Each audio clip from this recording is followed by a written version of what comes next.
ನಮಸ್ಕಾರ ವೀಕ್ಷಕರೇ, ಲೋಕಸಭಾ ವಿಶೇಷ ಕಾರ್ಯಕ್ರಮಕ್ಕೆ ಸ್ವಾಗತ. ನಾನು ಮಮತಾ. 2024ರ ಲೋಕಸಭಾ ಚುನಾವಣೆ ಇದೀಗ ಹೊಸ ತಿರುವುಗಳನ್ನು ಪಡಿತಾ ಇದೆ. ಎಲ್ಲಾ ಕ್ಷೇತ್ರಗಳಲ್ಲಿ ಕೂಡ ದಿವಸಕ್ಕೊಂದು ಹೊಸ ವಿಚಾರಗಳು ಬರ್ತಾ ಇದೆ. ಅದರ ಜೊತೆಗೆ ನಿಮ್ಗೆಲ್ರಿಗೂ ಗೊತ್ತೇ ಇದೆ, ಕರ್ನಾಟಕದಾದ್ಯಂತ ಈ ಬಾರಿ ಪಕ್ಷ ಹಾಗೂ ಪ್ರತಿಪಕ್ಷ ರಾಷ್ಟ್ರೀಯ ಪಕ್ಷಗಳು ಏನಿದೆ, ಕಾಂಗ್ರೆಸ್ ಬಿಜೆಪಿ ಎರಡರಲ್ಲೂ ಕೂಡ ಘಟಾನುಘಟುಗಳು ಈ ಬಾರಿಯ ಚುನಾವಣೆಗೆ ಧುಮುಕಿದ್ದಾರೆ.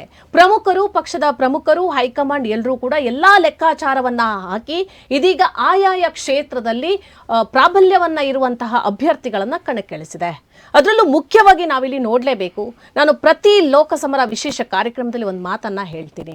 ದಕ್ಷಿಣ ಕನ್ನಡ ಲೋಕಸಭಾ ಚುನಾವಣೆಯ ನಡೆಯುವಂತಹ ಈ ಕ್ಷೇತ್ರ ಏನಿದೆ ದಕ್ಷಿಣ ಕನ್ನಡ, ಇಲ್ಲಿ ಈ ಬಾರಿ ರಾಷ್ಟ್ರೀಯ ಪಕ್ಷಗಳಿಂದ ಬಿಜೆಪಿ ಹಾಗೂ ಕಾಂಗ್ರೆಸ್ನಿಂದ ಹೊಸ ಮುಖಗಳು ನಮ್ಮ ಎದುರುಗಡೆ ಬಂದಿದ್ದಾರೆ.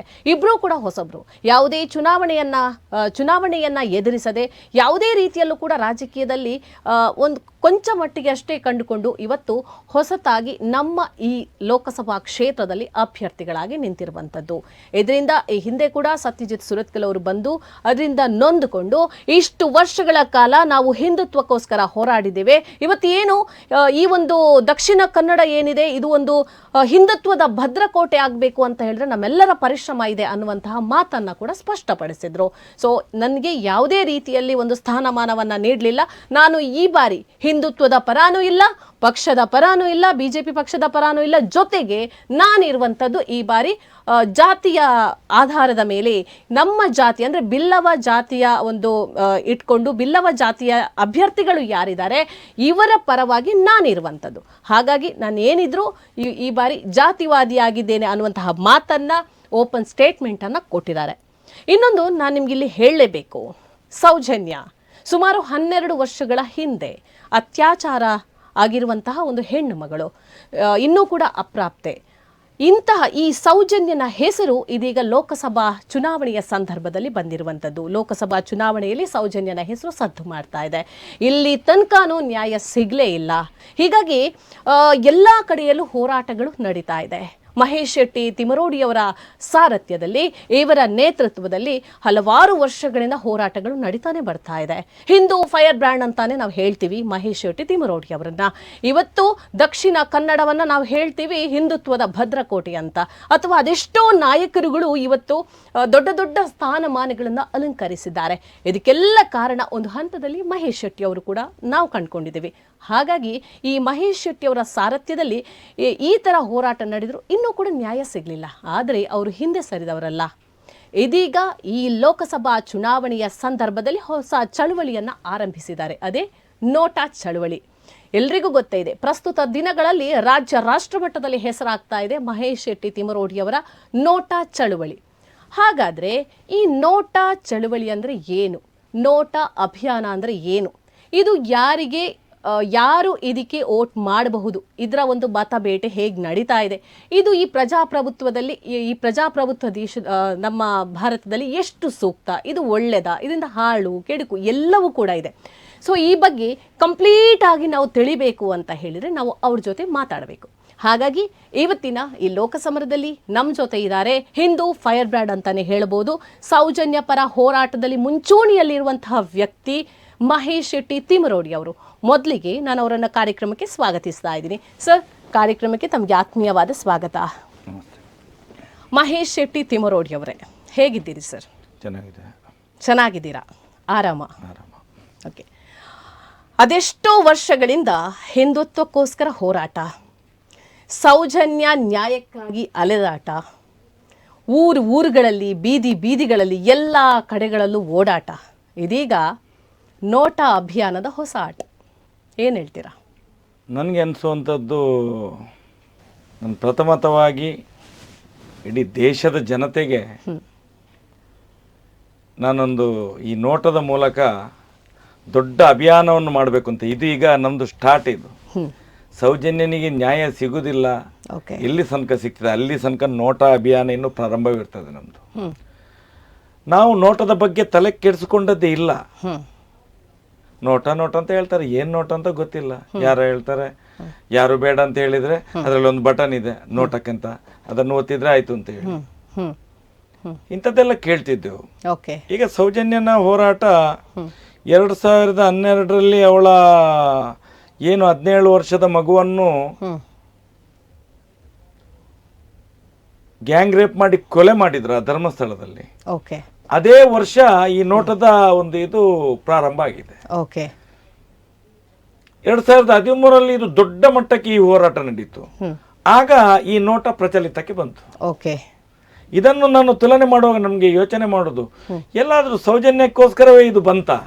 ಯಾಕಂತ ಹೇಳಿದ್ರೆ ಈ ಚುನಾವಣೆಯಲ್ಲಿ ಈ ಇಷ್ಟು ದೊಡ್ಡ ಹೋರಾಟ ಆಗ್ತಾ ಇರುವಾಗಲೇ ಈ ದೊಡ್ಡ ಈ ನಮ್ಮ ದೇಶದ ಪಾರ್ಲಿಮೆಂಟ್ ಚುನಾವಣೆ ಬಂತು. ಓಕೆ. ಈ ಹೊತ್ತಲ್ಲಿ ನಾವು ಏನ್ ಮಾಡೋದು? ಈಗ ಕಳೆದ 12 ವರ್ಷದಿಂದ ನಿರಂತರವಾಗಿ ಹೋರಾಟವನ್ನು ತಪ್ಪದೆ ಮಾಡ್ತಾ ಇದ್ದೇವೆ ನಾವು. ಹೌದು, ತಪ್ಪದೆ. ಯಾಕಂತ ಹೇಳಿದ್ರೆ ಏನು ಬೀದಿ ಹೋರಾಟಗಳು ಇದು ಅದು ಅಂತೆಲ್ಲ ಹೇಳ್ತಿದ್ರು.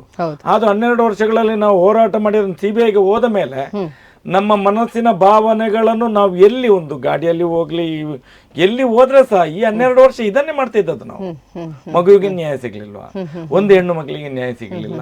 ಇಂತೆ 1000 ಹೆಣ್ಣು ಮಕ್ಕಳದ್ದು ಅತ್ಯಾಚಾರ ಅಲ್ಲಿ ಆಗಿದೆ. ಯಾರೋ ಪಾಪಿಗಳಿದ್ದಾರೆ ಅಲ್ಲಿ, ಯಾರೋ ಸೈನೈಡ್ ಕಿಲ್ಲರ್ ಮೋಹನ್ ಅಂತವರಲ್ಲಿ ಇದ್ದಾರೆ, ದಂಡುಪಾಲ್ಯ ಗ್ಯಾಂಗ್ ಇದೆ ಅಲ್ಲಿ. ಇದೆಲ್ಲ ಹೇಳ್ತಾ ಹೇಳ್ತಾ ಹೇಳ್ತಾ ಹೇಳ್ತಾ 12 ವರ್ಷ ಇದನ್ನೇ ಮಾಡಿದ್ದು ನಾವು, ಬೇರೆ ಏನು ಮಾಡ್ಲಿಲ್ಲ ನಾವು. ಮೊನ್ನೆ 2023 ಜೂನ್ರಲ್ಲಿ ಅದಕ್ಕೊಂದು ಪುಷ್ಟಿ ಸಿಕ್ಕಿತು. ಯಾರು ನಿರಪರಾಧಿ ಸಂತೋಷವನ್ನು ಕೊಂಡೋಗಿ ಒಳಗೆ ಹಾಕಿದ್ರ 2012ರಲ್ಲಿ. 2023ರಲ್ಲಿ 11 ವರ್ಷದ ಬಳಿಕ ಅವನು ನಿರಪರಾಧಿಯಾಗಿ ಹೊರಗೆ ಬಂದ. 7 ವರ್ಷಗಳ ಕಾಲ 7 ವರ್ಷಗಳ 6.5 ವರ್ಷಗಳ ಕಾಲ ಜೈಲಲ್ಲಿ ಇದ್ದವನು. ಮತ್ತೆ ಅವನಿಗೆ ಬೇಲಲ್ಲಿ ಅವನನ್ನು ಬಿಟ್ಟಿದ್ರು. ಟೋಟಲ್ 11 ವರ್ಷದ ಕಾಲ ಅವನು ಅಪರಾಧಿಯಾಗಿ ನಿರಂತರವಾಗಿ ನೋವು ಅನುಭವಿಸಿದ. 2023 ಜೂನ್ 16ಕ್ಕೆ ನಿರಪರಾಧಿಯಾಗಿ ಹೊರಗಡೆ ಬರ್ತಾನೆ. ಅದು ಸಹ ನಿರಪರಾಧಿ ಹೇಗೆ ಸೌಜನ್ಯಳ ಪ್ರಕರಣ ಮತ್ತು ಸಂತೋಷ್ ರಾವ್ಗೆ ಯಾವುದೇ ಸಂಬಂಧವೇ ಇಲ್ಲ ಅಂತ. ಹೌದು, ಯಾವ ರೀತಿಯ ತೀರ್ಮಾನ ನೋಡಿ ಅದು. ಯಾರೋ ಅತ್ಯಾಚಾರಿಗಳು ಇದ್ದಾರೆ, ಅತ್ಯಾಚಾರಿಗಳನ್ನು ರಕ್ಷಣೆ ಮಾಡಿದಂತ ಆರೋಪಿಗಳು ಯಾರಿದ್ದಾರೋ ಇವರೆಲ್ಲ ತಿಳ್ಕೊಂಡಿದ್ರು 11 ವರ್ಷದ ಮೇಲೆ ಈ ಕೇಸಿಗೆ ಯಾರು ಹೋರಾಟ ಮಾಡೋರು? ತೀರ್ಮಾನ ಬಂದೇ ಬರ್ತದೆ. ನಾವು ಎಲ್ಲಾ ಕಡೆಯಲ್ಲಿ ನಮ್ಮ ಕೈಗಳು ಆಟ ಆಡಿ ಈ ಕೇಸನ್ನು ಮುಗಿಸಿ ಆಗಿದೆ, ಸಾಕ್ಷಿಗಳನ್ನು ನಾಶ ಮಾಡಿ ಆಗಿದೆ.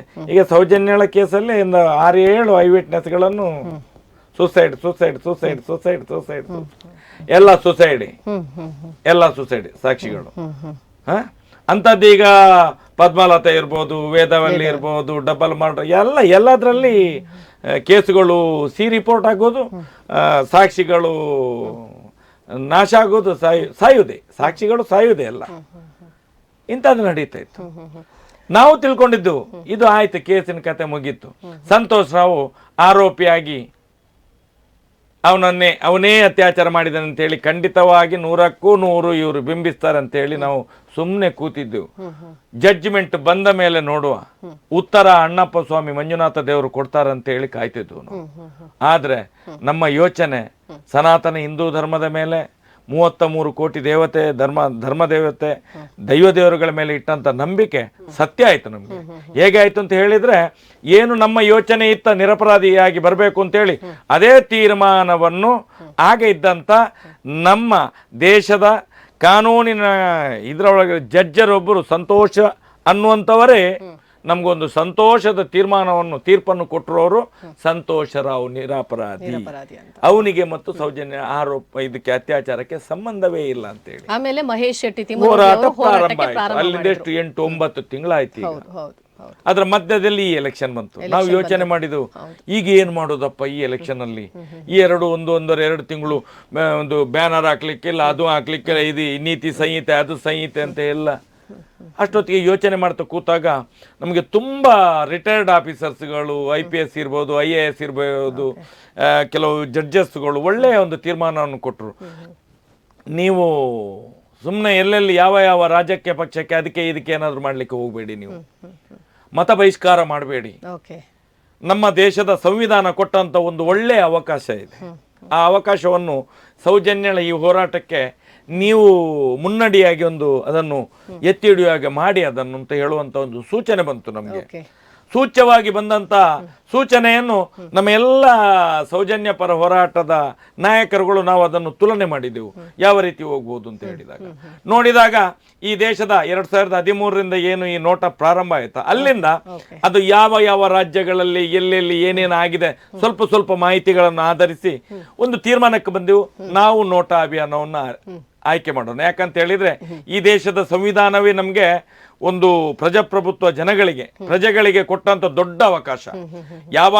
ಯಾವಾಗ ಈ ದೇಶದ ಶಾಸಕಾಂಗ, ಕಾರ್ಯಾಂಗ, ನ್ಯಾಯಾಂಗ, ಪತ್ರಿಕಾ ರಂಗ ಎಲ್ಲಾ ರಂಗದಿಂದಲೂ ಅನ್ಯಾಯ ಆದಾಗ ನೋಟ ಅನ್ನುವಂಥದ್ದು ಸಾಮಾನ್ಯ ಜನರಿಗೆ ಇರುವಂತ ನ್ಯಾಯವನ್ನು ಕೇಳುವಂತ ಒಂದು ಅಂಗ ಅದು ನೋಟ. ಆ ನೋಟದ ಮುಖಾಂತರ ನಾವು ಏನಾದ್ರೂ ಒಂದು ಸಾಧನೆಯನ್ನು ಮಾಡುವುದು ಅನ್ನುವಂಥ ಒಂದು ಯೋಚನೆಯನ್ನು ಮಾಡಿ ನಾವು ನೋಟಕ್ಕೆ ಮತ ನೀಡಬೇಕು ಅಂತ ಹೇಳಿ ನಮ್ಮ ಒಂದು ಹೋರಾಟವನ್ನು ಪ್ರಾರಂಭ ಮಾಡಿದ್ವಿ. ಹಾಗಾದ್ರೆ ಈ ನೋಟ ಅನ್ನುವಂಥದ್ದು ಇದು ಆಡಳಿತ ವ್ಯವಸ್ಥೆಯನ್ನ ಸರಿ ಮಾಡೋದಕ್ಕೆ, ಅದರ ಜೊತೆಗೆ ಎಲ್ಲಿ ತಪ್ಪುಗಳಾಗತ್ತೆ ಅದನ್ನ ನಾವು ಆ ಮೂಲಕ ಹೋರಾಟ ಮಾಡಿ ಗೆಲ್ಬಹುದು ಅನ್ನುವಂತಹ ಯೋಚನೆ. ಅದರಲ್ಲಿ ಒಂದು ಒಳ್ಳೆಯ ವಿಷಯ ಅಂದ್ರೆ ಬುದ್ಧಿವಂತರಿಗೆ, ಎಜುಕೇಟೆಡ್ಗಳಿಗೆ, ಇದಕ್ಕೆ ಮೊದಲೆಲ್ಲ ಹೇಗತ್ತೆ ಅಂತ ಹೇಳಿದ್ರೆ ಬರೆದು ಕೊಡ್ಬೇಕು. ಯಾವ ಜನ ಸರಿ ಇಲ್ಲ ಅಂತ ಹೇಳಿ ನೀವು ನೋಟಕ್ಕೆ ಓಟ್ ಹಾಕ್ತಿದ್ದೀರಿ, ಯಾವ ವ್ಯವಸ್ಥೆ ಸರಿ ಇಲ್ಲ, ಕಾರ್ಯಾಂಗ ಸರಿ ಇಲ್ವಾ, ನ್ಯಾಯಾಂಗ ಸರಿ ಇಲ್ವಾ, ಶಾಸಕಾಂಗ ಸರಿ, ಅದು ಬರಿಬೇಕು. ಈಗ ಅದಿಲ್ಲ. ಈಗ ಅದು ಯಾರೋ ಒಬ್ರು 2013ರಲ್ಲಿ ಒಂದು ಒಳ್ಳೆ ಯಾರೋ ಒಬ್ರು ದೇವತಾ ಮನುಷ್ಯ ಇರ್ಬೋದು, ಅದಕ್ಕೊಂದು PL ಹಾಕಿ ಅದನ್ನು ಇದು ಮಾಡಿದ್ರು ಅವರು, ಏನಂತ ಹೇಳಿದ್ರೆ ಚಾಲೆಂಜ್ ಮಾಡಿದ್ರು. ಈಗ ಆದ್ರೆ ಯಾರೋ ಅದನ್ನು ನೋಟ ಹಾಕ್ತಾನೋ ಅವನನ್ನು ಜೀವಂತ ಬಿಡುದಿಲ್ಲ, ಇವರು ಕೊಲೆ ಮಾಡಿ ಬಿಸಾಡ್ತಾರೆ ಇವರೆಲ್ಲ, ಈ ರಾಜಕೀಯದವರೆಲ್ಲ. ನಾವು ನೋಡ್ತೇವಲ್ಲ ಬಿಹಾರದಲ್ಲೆಲ್ಲ ಹಾಗೆ ಆಗುವಂತ ಆಗ್ತಿತ್ತು. ಈಗ ಅದೆಲ್ಲ ನಿಂತಿದೆ ಇದೇ ನೋಟದಿಂದಾಗಿ. ಅದಕ್ಕೋಸ್ಕರ ಅವ್ರು ಏನ್ ಮಾಡ್ತಾರೆ, PL ಹಾಕ್ತಾರೆ, ಅದ್ರಲ್ಲಿ ಒಂದು ತೀರ್ಮಾನ ಬರ್ತದೆ, ಬೇಡ ಅದು ಇನ್ನು ಹಾಗೆ ಬರೆಯುವುದು ಬೇಡ, ಏನು ಈ ಮಿಷಿನ್ ಇದೆಯಾ ಅದ್ರಲ್ಲಿ ಕಡೆಯ ಬಟನ್ ನೋಟ ಅಂತ ಹೇಳಿ, ಮನೆಯಲ್ಲಿ ಕೂತ್ಕೊಂಡು ನೋಟ ಅಂತ ಹೇಳಿದ್ರೆ ಆಗುದಿಲ್ಲ. ಚುನಾವಣಾ ಕಚೇರಿಗೆ ಬರಬೇಕು, ಮತದಾನ ಮಾಡಬೇಕು, ಅದರಲ್ಲಿ ನೋಟವನ್ನ ಸೆಲೆಕ್ಟ್ ಮಾಡಬೇಕು ಅಂತ ಕಡೆಯ ಕೆಳಗೆ ಇರುವಂತ ಒಂದು ಬಟನ್ ಅದನ್ನು ಒತ್ತಬೇಕು. ಹೌದು. ಸೊ ಯಾರಿಗೆ ಈ ಸೌಜನ್ಯ ನ್ಯಾಯ ಸಿಗ್ಲಿಲ್ಲ ಅನ್ನುವಂತಹ ಯೋಚನೆ ಇದೆ, ಯಾರಿಗೆ ಸಹಕಾರ ಮಾಡಬೇಕು ಅಂತ ಯೋಚನೆ ಇದೆ, ಯಾರಿಗೆ ಈ ಆಡಳಿತ ವ್ಯವಸ್ಥೆಯನ್ನ ಇದು ಸರಿ ಇಲ್ಲ ಅಂತ ಹೇಳಬೇಕು ಅಂತಿದೆ, ಅವರು ಆ ರೀತಿಯ ನೋಟವನ್ನ ಪ್ರೆಸ್ ಮಾಡಬೇಕು ಅನ್ನುವಂತಹ ಒಂದು ಅಭಿಯಾನವನ್ನ ನೀವು ಕೈಗೊಂಡಿದ್ದೇವೆ. ಎಸ್, ಇದು ಎಷ್ಟರ ಮಟ್ಟಿಗೆ ಸಕ್ಸಸ್ ಆಗ್ಬಹುದು ಅಂಡ್ ಇದು ಯಾವ ರೀತಿಯಲ್ಲಿ ನಡ್ಕೊಂಡು ಬರ್ತಾ ಇದೆ? ಸಕ್ಸಸ್ ಎಷ್ಟು ಆಗ್ತದೆ ಅನ್ನೋದಕ್ಕಿಂತ ಪ್ರಯತ್ನ ಮಾಡೋದು, ಎಷ್ಟರ ಮಟ್ಟಿಗೆ ಜನರಿಗೆ ಇದರ ಬಗ್ಗೆ 12 ವರ್ಷದಿಂದ ಬೀದಿಗಳಲ್ಲಿ ನಾನು ಅದನ್ನೇ ಫಸ್ಟ್ ಗೆ ಹೇಳಿದೆ ನಿಮ್ ಜೊತೆ, ಬೀದಿಗಳಲ್ಲಿ ಹೋರಾಟ ಮಾಡಿದ್ದೇವೆ, ನಮ್ಮನ್ನು ಟೀಕೆ ಮಾಡಿದ್ದಾರೆ, ಎಂತ ಮಾರಾಯ ಬೀದಿ ಹೋರಾಟ. ಇವತ್ತು ಯಾರು ಆಡಳಿತ ವ್ಯವಸ್ಥೆಯಲ್ಲಿ ಇದ್ದಾರೋ ಅವರು ಇವತ್ತು ಆ ಸ್ಥಾನದಲ್ಲಿ ಇರ್ಬೇಕು ಅಂತ ಹೇಳಿ ನಿಮ್ಮಂತಹ ಕಾರ್ಯಕರ್ತರು ಸಪೋರ್ಟ್ ಮಾಡಿದ್ದೀರಾ. ಆದ್ರೆ ನಿಮಗೆ ಯಾಕೋಸ್ಕರ ಅವರು ನ್ಯಾಯ ದೊರಕಿಸಿಕೊಡುವಲ್ಲಿ ಹಿಂಜರಿತಾ ಇದ್ದಾರೆ. ಸೊ ಇದ್ರಿಂದ ಅದು ಆಗತ್ತಾ? ನೋಡಿ, ನಾನು ಹೇಳುವಂತದ್ದು ಇವತ್ತು ಸಮಾಜ ಎಚ್ಚೆತ್ತಿದೆ. ಈಗೇನು ನಮ್ಮ ಕೈಯಲ್ಲಿ ಅಂಗೈಯಲ್ಲೇ ಕನ್ನಡಿ ಅಂತ ಹೇಳುವಂತ, ಒಬ್ಬೊಬ್ರ ಕಮ್ಮಿ ಅಂತ ಹೇಳಿದ್ರೆ 2-3 ಮೊಬೈಲ್ ಅಂತೂ ಮಾಮೂಲಿ ಇದೆ. ಮನೆಯಲ್ಲಿ ಒಂದು 7-8 ಮೊಬೈಲ್, ಎಷ್ಟು ಜನ ಇದ್ದಾರೆ ಅಷ್ಟು ಮೊಬೈಲ್ ಮನೆಯಲ್ಲಿ ಇದ್ದೇ ಇದೆ. ಈಗ ಪ್ರಚಾರಕ್ಕೇನು ಕಡಿಮೆ ಇಲ್ಲ. ನಾನು ಹೇಳುವಂತದ್ದು ಈ ನೋಟದ ಅಭಿಯಾನ ನಾವು ಯಾರ ವಿರೋಧ ಮಾಡುವುದಿಲ್ಲ. ನಾನು ಹೇಳುವಂತದ್ದು 12 ವರ್ಷ ಸೌಜನ್ಯಳಿದ್ದು, ಶತಮಾನಗಳಿಂದ ಈ ಕ್ರೂರತೆ, ಈ ಬರ್ಬರತೆ, ಈ ಅತ್ಯಾಚಾರ, ಈ ಕೊಲೆ, ಸುಳಿಗೆ, ವಂಚನೆ, ದರೋಡೆ, ದಗ ಆ ಧರ್ಮಸ್ಥಳದಲ್ಲಿ ನಡೀತಿತ್ತು. ಧರ್ಮಸ್ಥಳ ಅನ್ನುವಂತ ಪ್ರದೇಶದಲ್ಲಿ ಅಲ್ಲೇ ಒಂದು ಕಿರಾತಕರ ಟೀಮ್ ಇದೆ, ಕಿರಾತಕರಿದ್ದಾರೆ ಅಲ್ಲಿ, ಇದನ್ನೆಲ್ಲ ಮಾಡುವಂತ ಒಂದು ಟೀಮೇ ಇದೆ. ಯಾಕಂತ ಹೇಳಿದ್ರೆ ಈಗ ಸೈನಡ್ ಮೋಹನ್ ಅಂತ ಹೇಳ್ತಾರೆ, ಅವನ ಉದ್ದೇಶ ಏನು? ಅವನೊಂದು ತರ ರೇಪಿಸ್ಟ್. ಅವನ ರೇಪಿಸ್ಟ್ ಮಾಡುವ ರೀತಿ ಎಲ್ಲ ಮಾಧ್ಯಮದಲ್ಲಿ ಜನಗಳು ಅದನ್ನ ನಾವು ಓಪನ್ ಆಗಿ ಹೇಳ್ಬೇಕಂತ ಇಲ್ಲ. ಅವನದು ಒಂದೇ ರೀತಿಯ ಮೆಂಟಾಲಿಟಿ ಇತ್ತು. ಮತ್ತೆ ದಂಡುಪಾಳ್ಯ ಗ್ಯಾಂಗಿನವರದ್ದು, ಕೆಲವರು ಅತ್ಯಾಚಾರ ಮಾಡುವುದು ತಲೆ ಕಡ್ದು ಹೋಗುದು, ಕೆಲವರು ಅತ್ಯಾಚಾರ ಮಾಡುವುದು ಕೈಕಾಲು ಕಡ್ದು ಹೋಗುದು, ಕೆಲವು ಅತ್ಯಾಚಾರಿಗಳು ಎಷ್ಟು ನೀಚರಂತ ಹೇಳಿದ್ರೆ ಒಳ ಉಡುಪುಗಳನ್ನು ಕೊಂಡೋಗು ರಾಶಿ ಹಾಕುದು ಎಲ್ಲಾದ್ರೂ. ಇಲ್ಲಾಂದ್ರೆ ಕೆಲವು ಅತ್ಯಾಚಾರಿಗಳು ಮಹಿಳೆಯರ ತಾಯಂದಿರ ಅತ್ಯಾಚಾರ ಆದ ಮೇಲೆ ಅವರ ಉಡುಪುಗಳನ್ನು ಧರಿಸಿಕೊಂಡು ಓಡಾಟ ಮಾಡುವಂತದ್ದು ಅಂತ ಪಾಪಿಗಳು ಈ ಧರ್ಮಸ್ಥಳ ಗ್ರಾಮದಲ್ಲಿದ್ದಾರೆ. ಇಂಥ ಒಂದು ವ್ಯವಸ್ಥೆಯನ್ನು ನಾವು ಖಂಡಿಸಿ ಇಷ್ಟ ತನಕ ಯಾರು ಮಾತಾಡ್ಲಿಕ್ಕೆಲ್ಲ, ಮಾತಾಡಿದ್ರೆ ಹೆಣ, ಮಾತಾಡಿದ್ರೆ ಹೆಣ, ಎದುರಿಸುವಾಗಿ ಅಯ್ಯೋ ಸಾಧ್ಯವೇ ಇಲ್ಲ, ಸಾಧ್ಯವೇ ಇಲ್ಲ, ಸಾಧ್ಯವೇ ಇಲ್ಲ. ಯಾರು ಮಾತಾಡಿದ, ಖಂಡಿಸಿದ 2-3 ದಿವಸದೊಳಗೆ ನೇತ್ರಾವತಿ ನದಿಯಲ್ಲಿ ಹೆಣ. ಮಾತಾಡ್ಲಿಕ್ಕಿಲ್ಲ, ಪ್ರಶ್ನೆ ಇಲ್ಲ. ಯಾಕೆ? ಇಂಥ ಪಾಪಿ ಶಾಸಕಾಂಗದಲ್ಲಿರುವಂತ ಪಾಪಿಗಳಿದ್ದದ್ರಿಂದ ಆವತ್ತಿನ ಕಾಂಗ್ರೆಸ್ನಿಂದ ಹಿಡಿದು ಇವತ್ತಿನ ಬಿಜೆಪಿಯ ಆವತ್ತಿನ ಕಾಂಗ್ರೆಸ್ನಿಂದ ಇದ್ದು 76 ವರ್ಷ ಆಯ್ತು ನಮಗೆ ಸ್ವಾತಂತ್ರ್ಯ ಬಂದು. ನೀವು ಈಗಾಗಲೇ ಹೇಳಿದ್ರ ಆ ಪ್ರದೇಶದಲ್ಲಿ ಎಲ್ಲಿ ಏನ್ ನಡೆದ್ರು ಕೂಡ ಅದನ್ನ ಕ್ವಶನ್ ಮಾಡುವಾಗ ಇಲ್ಲ ಅಂತ. ಆದ್ರೆ ನೀವು ಯಾವ ಧೈರ್ಯವನ್ನ ಇಟ್ಕೊಂಡು ಈಗ ಈ ರೀತಿಯಲ್ಲಿ ಹೋರಾಟ ಮಾಡ್ತಾ ಇದ್ದೀರಾ? ನಿಮ್ಗೆ ಯಾವ ಸಾಧ್ಯ ಆಯ್ತು ನಿಮ್ಗೆ? ಒಂದೇ ಪಾಯಿಂಟ್ ಹೇಳ್ತೀನಿ. 9/10/2012 ಸೌಜನ್ಯ ಮಿಸ್ಸಿಂಗ್ ಆಗಿತ್ತು. ಹೌದು. 10/10/2012 ಬೆಳಿಗ್ಗೆ 9-9:30 ಗಂಟೆಗೆ ಅಲ್ಲಿ ಬಾಡಿ ಸಿಗ್ತದೆ, ಅದೇ ಜಾಗದಲ್ಲಿ ಎಲ್ಲಿ ಆ ಮಗುವಿನ ಅಪಹರಣ ಆಗ್ತದೆ.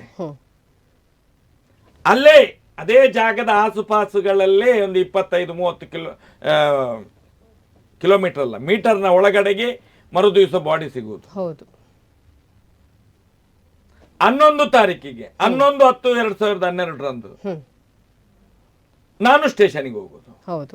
ಆರೋಪಿ ಸಿಗುವುದು, ನಿರಪರಾಧಿ ಆರೋಪಿ ಅಲ್ಲ, ನಿರಪರಾಧಿ ಆರೋಪಿ ಸಿಗುವುದು. ಬಿಂಬಿಸ್ಲಿಕ್ಕೆ ಅಂತ ಯಾರನ್ನು ಹಿಡಿದು ಕೊಟ್ಟಂತ ಒಬ್ಬ ಅರೆ ಹುಚ್ಚ ಅಂತ ಹೇಳ್ತಾರೆ ಅವನನ್ನು ಹಿಡಿದು ಕೊಟ್ಟು ಅವನೇ ಆರೋಪಿ ಅಂತ ಹೇಳಿ ಏನು ಕಡ್ಲೆ ತಿಂದು ಕೈ ತೊಳೆಯುವ ಹಾಗೆ ಮಾಡ್ಲಿಕ್ಕೆ ಒಂದು ಮಾಡಿದಂತ ಈ ವ್ಯವಸ್ಥೆ ಅದು. ಸಂತೋಷ್ ರಾವ್ ಅವರು ಜೈಲಿಗೆ ಹೋದ್ರು. ಆ ದಿವಸ ಈಗ 9 ಮಿಸ್ಸಿಂಗ್, 10 ಬಾಡಿ ಸಿಗ್ತದೆ. ಹೌದು. 10ನೇ ತಾರೀಕು 11ನೇ ತಾರೀಕು ಸಾಯಂಕಾಲ 6-6:30 ಗಂಟೆ ಹೊತ್ತಿಗೆ ಇವನು ಸಂತೋಷ್ ರಾವ್ ಅನ್ನುವಂಥವನನ್ನು ಗೋಮಠ ಬೆಟ್ಟದಿಂದ ಹೇಳ್ಕೊಂಡು ಹೋಗುದು. ಇವನೇ ಆರೋಪಿ, ಓಡ್ತಾ ಇದ್ದ ಇವನು ಅಂತ. ಅದನ್ನು ಹಿಡಿದುಕೊಡುದು ಅದೇ ಒಂದು ಧರ್ಮಸ್ಥಳದ ಏನು ಕಚ್ಚೆಗಳೇ ಹಿಡಿದು ಕೊಡೋದು, ಇವನೇ ಆರೋಪಿ ಅಂತ ಹೇಳಿ ಅವರ ಕೆಲಸದವರೆಲ್ಲ. ನಾನು ಆ ಹೊತ್ತಿಗೆ ಮನೆಯಲ್ಲಿದ್ದೆ. ನನಗೆ ಒಂದೇ ಪಾಯಿಂಟ್ ಇವತ್ತು ಕೂಡ ಹೇಳ್ತೇನೆ ನಾನು. ಯಾಕಂತ ಹೇಳಿದ್ರೆ ನಾನು ಯಾಕೆ ಆ ಹೋರಾಟಕ್ಕೆ ಇಳಿದೆ ಅಂತ ಹೇಳುವುದನ್ನು ನೀವೊಂದು ಪ್ರಶ್ನೆ ಕೇಳಿದ್ದು. ಅಷ್ಟು ಭಯ ಇರುವಾಗ, ಅಷ್ಟು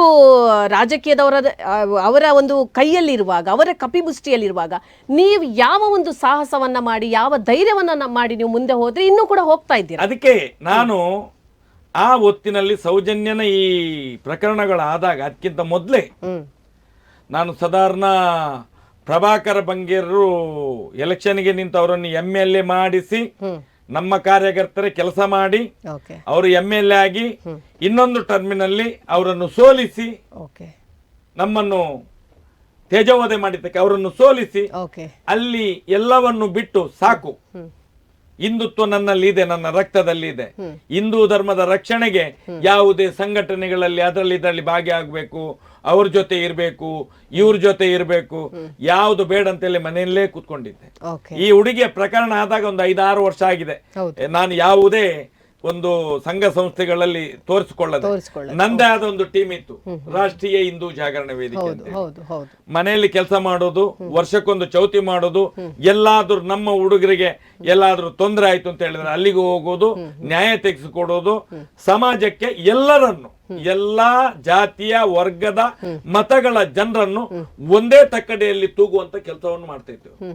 ಇದು ಅಚಾನಕ್ ಆಗಿ ಆ ಹೊತ್ತಿನಲ್ಲಿ ನಾನು ನನ್ನ ತೋಟದಲ್ಲಿ ಕೆಲಸ ಮಾಡ್ತಾ ಇದ್ದೆ. 9 ತಾರೀಕಿಗೆ ಹುಡುಗ, ನಮ್ದೇ ಒಬ್ಬ ಸಂಘಟನೆಯಲ್ಲಿದ್ದ ಹುಡುಗ ಫೋನ್ ಮಾಡಿ ಹೇಳ್ತಾನೆ, ಅಣ್ಣ ನಾನೊಂದು ಅಂಗಡಿಯಲ್ಲಿ ಕೆಲಸ ಮಾಡ್ತಾ ಇದ್ದೆ, ಇಂಥ ಗೌಡ್ರು ಅವರ ಒಂದು ಮಗುವನ್ನು, 17 ವರ್ಷದ ಮಗುವನ್ನು ಅಪಹರಣ ಮಾಡಿದ್ರು ಅಂತ ಹೇಳ್ತಾರೆ. ಎಲ್ಲಿ ಅಂತ ಕೇಳ್ತಾನೆ. ಅವನು ಹೇಳ್ತಾನೆ ಧರ್ಮಸ್ಥಳದಲ್ಲಿ ಅಂತ ಹೇಳ್ತಾನೆ. ನಾನು ಹೇಳಿದ್ದೇನೆ ಧರ್ಮಸ್ಥಳದಲ್ಲಿ ಅಣ್ಣಪ್ಪ ಮತ್ತು ಮಂಜುನಾಥ ದೇವರಿದ್ದಾರೆ, ಅಲ್ಲಿ ಬಂದ್ರೆ ಸರಿಯಲ್ಲ, ಅದು ನಾನು ಬರೋದಿಲ್ಲ ಅಂತ ಹೇಳ್ತಾನೆ. ಎಲ್ಲಿ ಬಾಡಿ ಇದು ಮಿಸ್ಸಿಂಗ್ ಎಲ್ಲಿ ಆಗಿದ್ದು? ನೇತ್ರಾವತಿ ಆ ಕಡೆ ಅಂತ ಹೇಳ್ತಾನೆ. ಆ ಕಡೆ ಅಂತೂ ಬರೋದೇ ಇಲ್ಲ, ನೇತ್ರಾವತಿ ನದಿ ಬಿಟ್ಟು ಈ ಕಡೆ ಅಂತ ಹೇಳಿದ್ರೆ ನೋಡು ಅಂತ ಹೇಳಿದ್ರೆ ಇಲ್ಲ, ಅದು ಅಲ್ಲ ಆ ಕಡೆಯಿಂದ ಆಗಿತ್ತು, ನಾನು ಬರುದಿಲ್ಲ ಅಂತ ಹೇಳಿದೆ. ಓಕೆ 9ಕ್ಕೆ ಬಾಡಿ ಸಿಕ್ಕಿದೆ, 10ಕ್ಕೆ ಬಾಡಿ ಸಿಕ್ಕುವಾಗ ಹೇಳಿದೆ ಬರುದಿಲ್ಲ ಅಂತ ಹೇಳಿದೆ.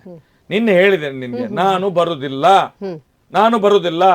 ಆ ಅಣ್ಣಪ್ಪ ದೇವರಿಗೆ, ಮಂಜುನಾಥ ದೇವರಿಗೆ ಕಣ್ಣಿದೆ, ನೋಡ್ತಾರೆ ಅವರು. ನನ್ನನ್ನು ಇದಕ್ಕೆ ಇದಕ್ಕೆ ಕರಿಬೇಡ, ನಾನು ಏನೋ ಆಗಿಬಿಡ್ತೇನೆ ಮತ್ತೆ.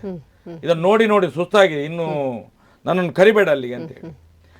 11ನೇ ತಾರೀಕಿಗೆ ಯಾವಾಗ ಆರೋಪಿ ಅಂತ ಸಂತೋಷ್ ರಾವ್ ಸಿಗ್ತಾನೆ, ನಿರಪರಾಧಿ ಆರೋಪಿ, ಆಗ ಅದಕ್ಕಿಂತ ಮೊದಲು, ಈ ಘಟನೆ ಆಗೋದಕ್ಕಿಂತ ಮೊದಲು ಅಲ್ಲಿ ಒಬ್ರು ಸುದರ್ಶನ್ ಪೂಜಾರಿ ಅಂತ ಹೇಳಿ ಸರ್ಕಲ್ ಇನ್ಸ್ಪೆಕ್ಟರ್ ಇದ್ರು.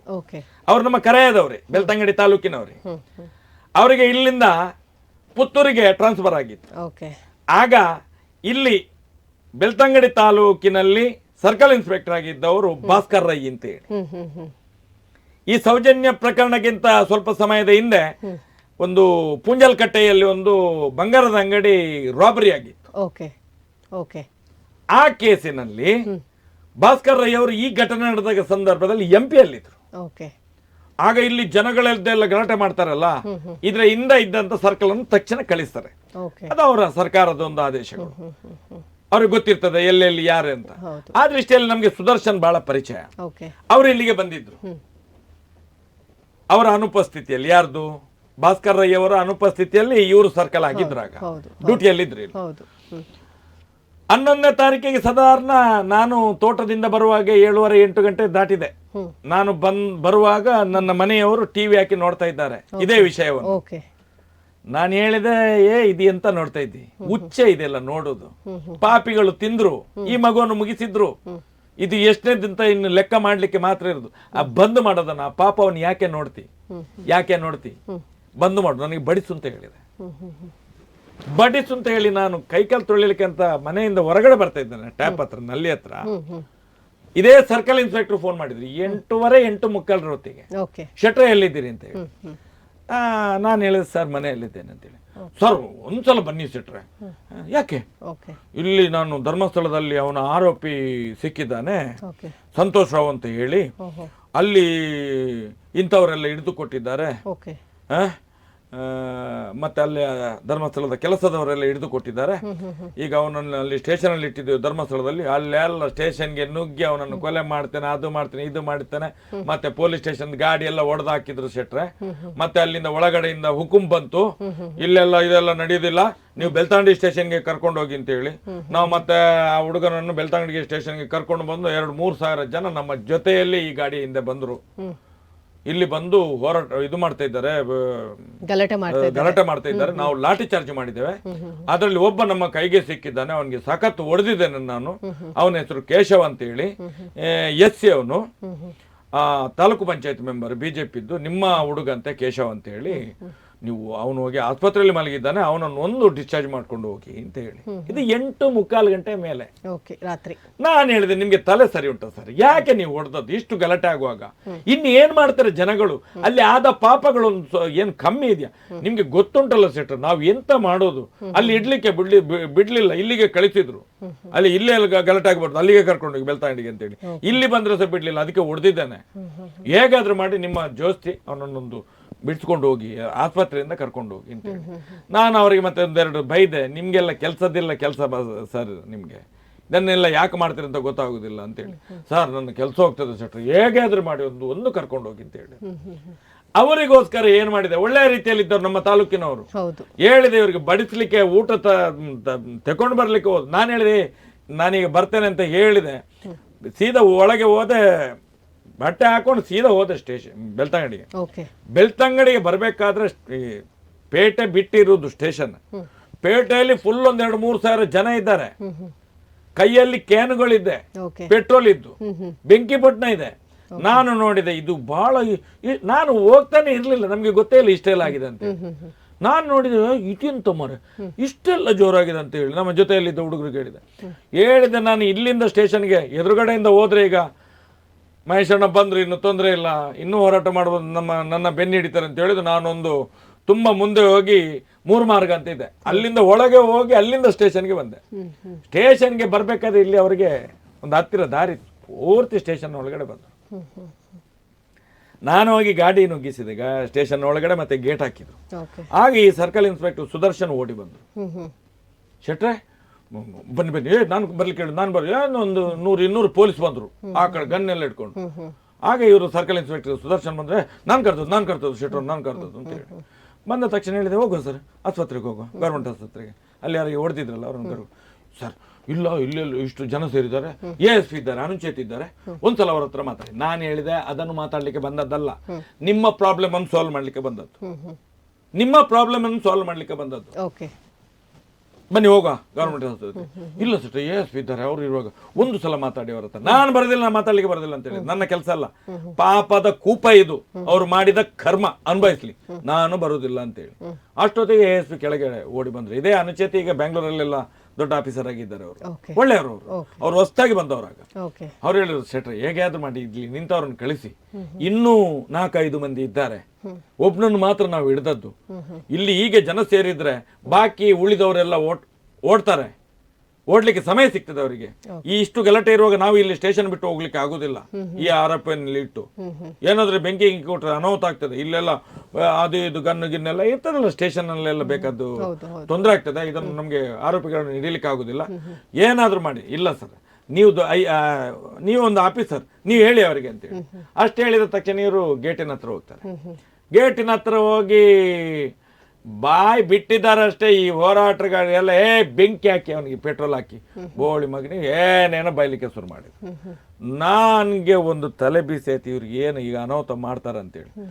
ಅವರು ವಾಪಸ್ ಬಂದ್ರು, ASP ವಾಪಸ್ ಬಂದ್ರು. ಶೆಟ್ರೆ ಹೇಗಾದ್ರೂ ಮಾಡಿ ಶೆಟ್ರೆ, ಕೇಳುದಿಲ್ಲ, ಜನಗಳೆಲ್ಲ ಟೈಟ್ ಆಗಿ ಕುಡ್ದಿದ್ದಾರೆ, ನೋವಿದೆ, ಕೇಳುದಿಲ್ಲ ಅವರು, ಏನಾದ್ರೂ ಮಾಡಿ, ನೀವೇನಾದ್ರೂ ಮಾಡ್ಬೇಕು ಅಂತೇಳಿ. ನಾನು ಯೋಚನೆ ಮಾಡೋರು, ಈ ಹೊತ್ತಿನಲ್ಲಿ ಈ ರೀತಿ ಆದ್ರೆ ಇನ್ನು ಮುಂದೆ ಹೋಗಿ ಎಷ್ಟು ಜನರು ಈಗ ಗೋಲಿಬಾರ ಎಲ್ಲಾದ್ರೂ ಆದ್ರೆ ಇವರೆಲ್ಲ ಬಿಡ್ತಾರೆ. ಪೊಲೀಸೆಲ್ಲ ಫುಲ್ಲು ಸೇರಿದ್ದಾರೆ.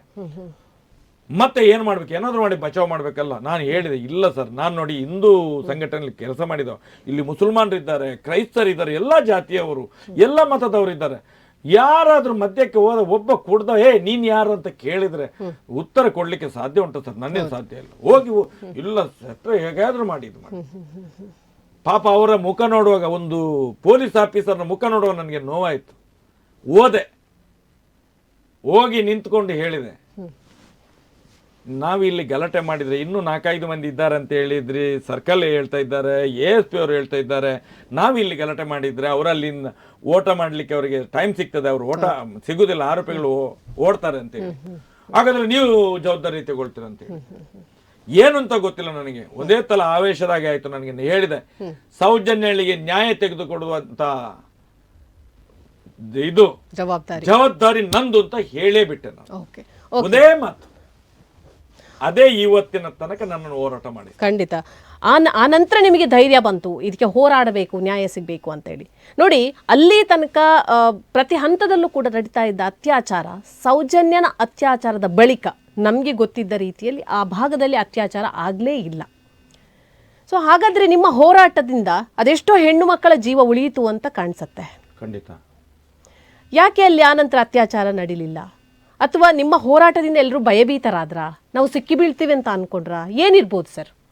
ನೋಡಿ, ಅದೇ ಹೇಳಿದ್ದು ನಾನು ಹೇಳಿದಲ್ಲ, ಒಂದು ಆ ಮಾತು ಎಲ್ಲಿಗೆ ಬಂತು ಅಂತ ಹೇಳಿದ್ರೆ, ಇಳಿಲಿಕ್ಕೆ ಕಾರಣ ಏನು ಅಂತ. ಹೌದು, ಕಾರಣ ಏನು? ಹೌದು.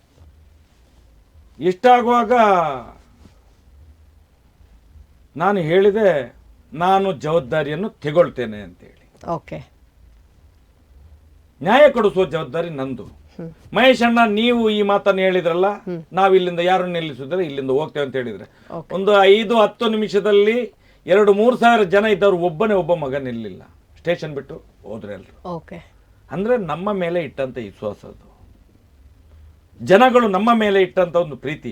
ನಾನು ಏನು ಸಂಘಟನೆಯಲ್ಲಿ ಕೆಲಸ ಮಾಡಿದ 5-6 ವರ್ಷ ಮನೆಯಲ್ಲಿ ಯಾವುದೇ ಒಂದು ಇದರಲ್ಲಿ ಇಲ್ಲದೆ ಮನೆಯಲ್ಲಿ ಕೂತವನಿಗೆ ಇದೊಂದು ದೊಡ್ಡ ಒಂದು ವ್ಯವಸ್ಥೆಯ ವಿರುದ್ಧ ಹೋರಾಟ ಮಾಡ್ಲಿಕ್ಕೆ ನನಗೆ ಒಂದು ಶಕ್ತಿ, ಸ್ಟೇಜ್ ಕೊಟ್ಟಾಗೆ ಆಯ್ತು ನನಗೆ.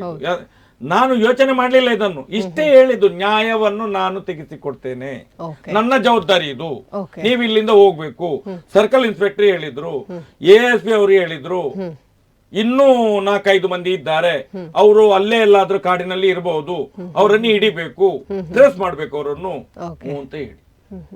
ಅದಕ್ಕೋಸ್ಕರ ಎಲ್ಲರೂ ಹೋದ್ರು ನನಗೂ ಈ ಸರ್ಕಲ್ ಇನ್ಸ್ಪೆಕ್ಟರ್ ಕರೆದಿದ್ದಾರಲ್ಲ ಇವರನ್ನು ಗವರ್ಮೆಂಟ್ ಆಸ್ಪತ್ರೆ ಇಂದ ಕೇಶವನ್ನು ಕರ್ಕೊಂಡು ಹೋಗ್ಬೇಕು ಅಂತ ಹೇಳಿ taluk panchayat member BJP taluk panchayat member ಅವು ಹುಡುಗ ನನಗೂ ಮರ್ತೋಯ್ತು ಇವರೆಲ್ಲ ಹೋದ್ರಲ್ಲ ನನ್ನ ಮಾತಿಗೆ ಇಷ್ಟು ಬೆಲೆ ಕೊಟ್ರಲ್ಲ ಅಂತ ಹೇಳಿ ನಾನು ಅಲ್ಲಿಂದ ಹೊರಟು ನಾನು ಹೋಗಿ ನನ್ನ ಮನೆಗೆ ಇನ್ನೇನು 150-200 ಮೀಟರ್ ದೂರ ಇದೆ ಅಂತ ಹೇಳುವಾಗ ಇದೇ ಸರ್ಕಲ್ ಸುದರ್ಶನ್ ಫೋನ್ ಬಂತು.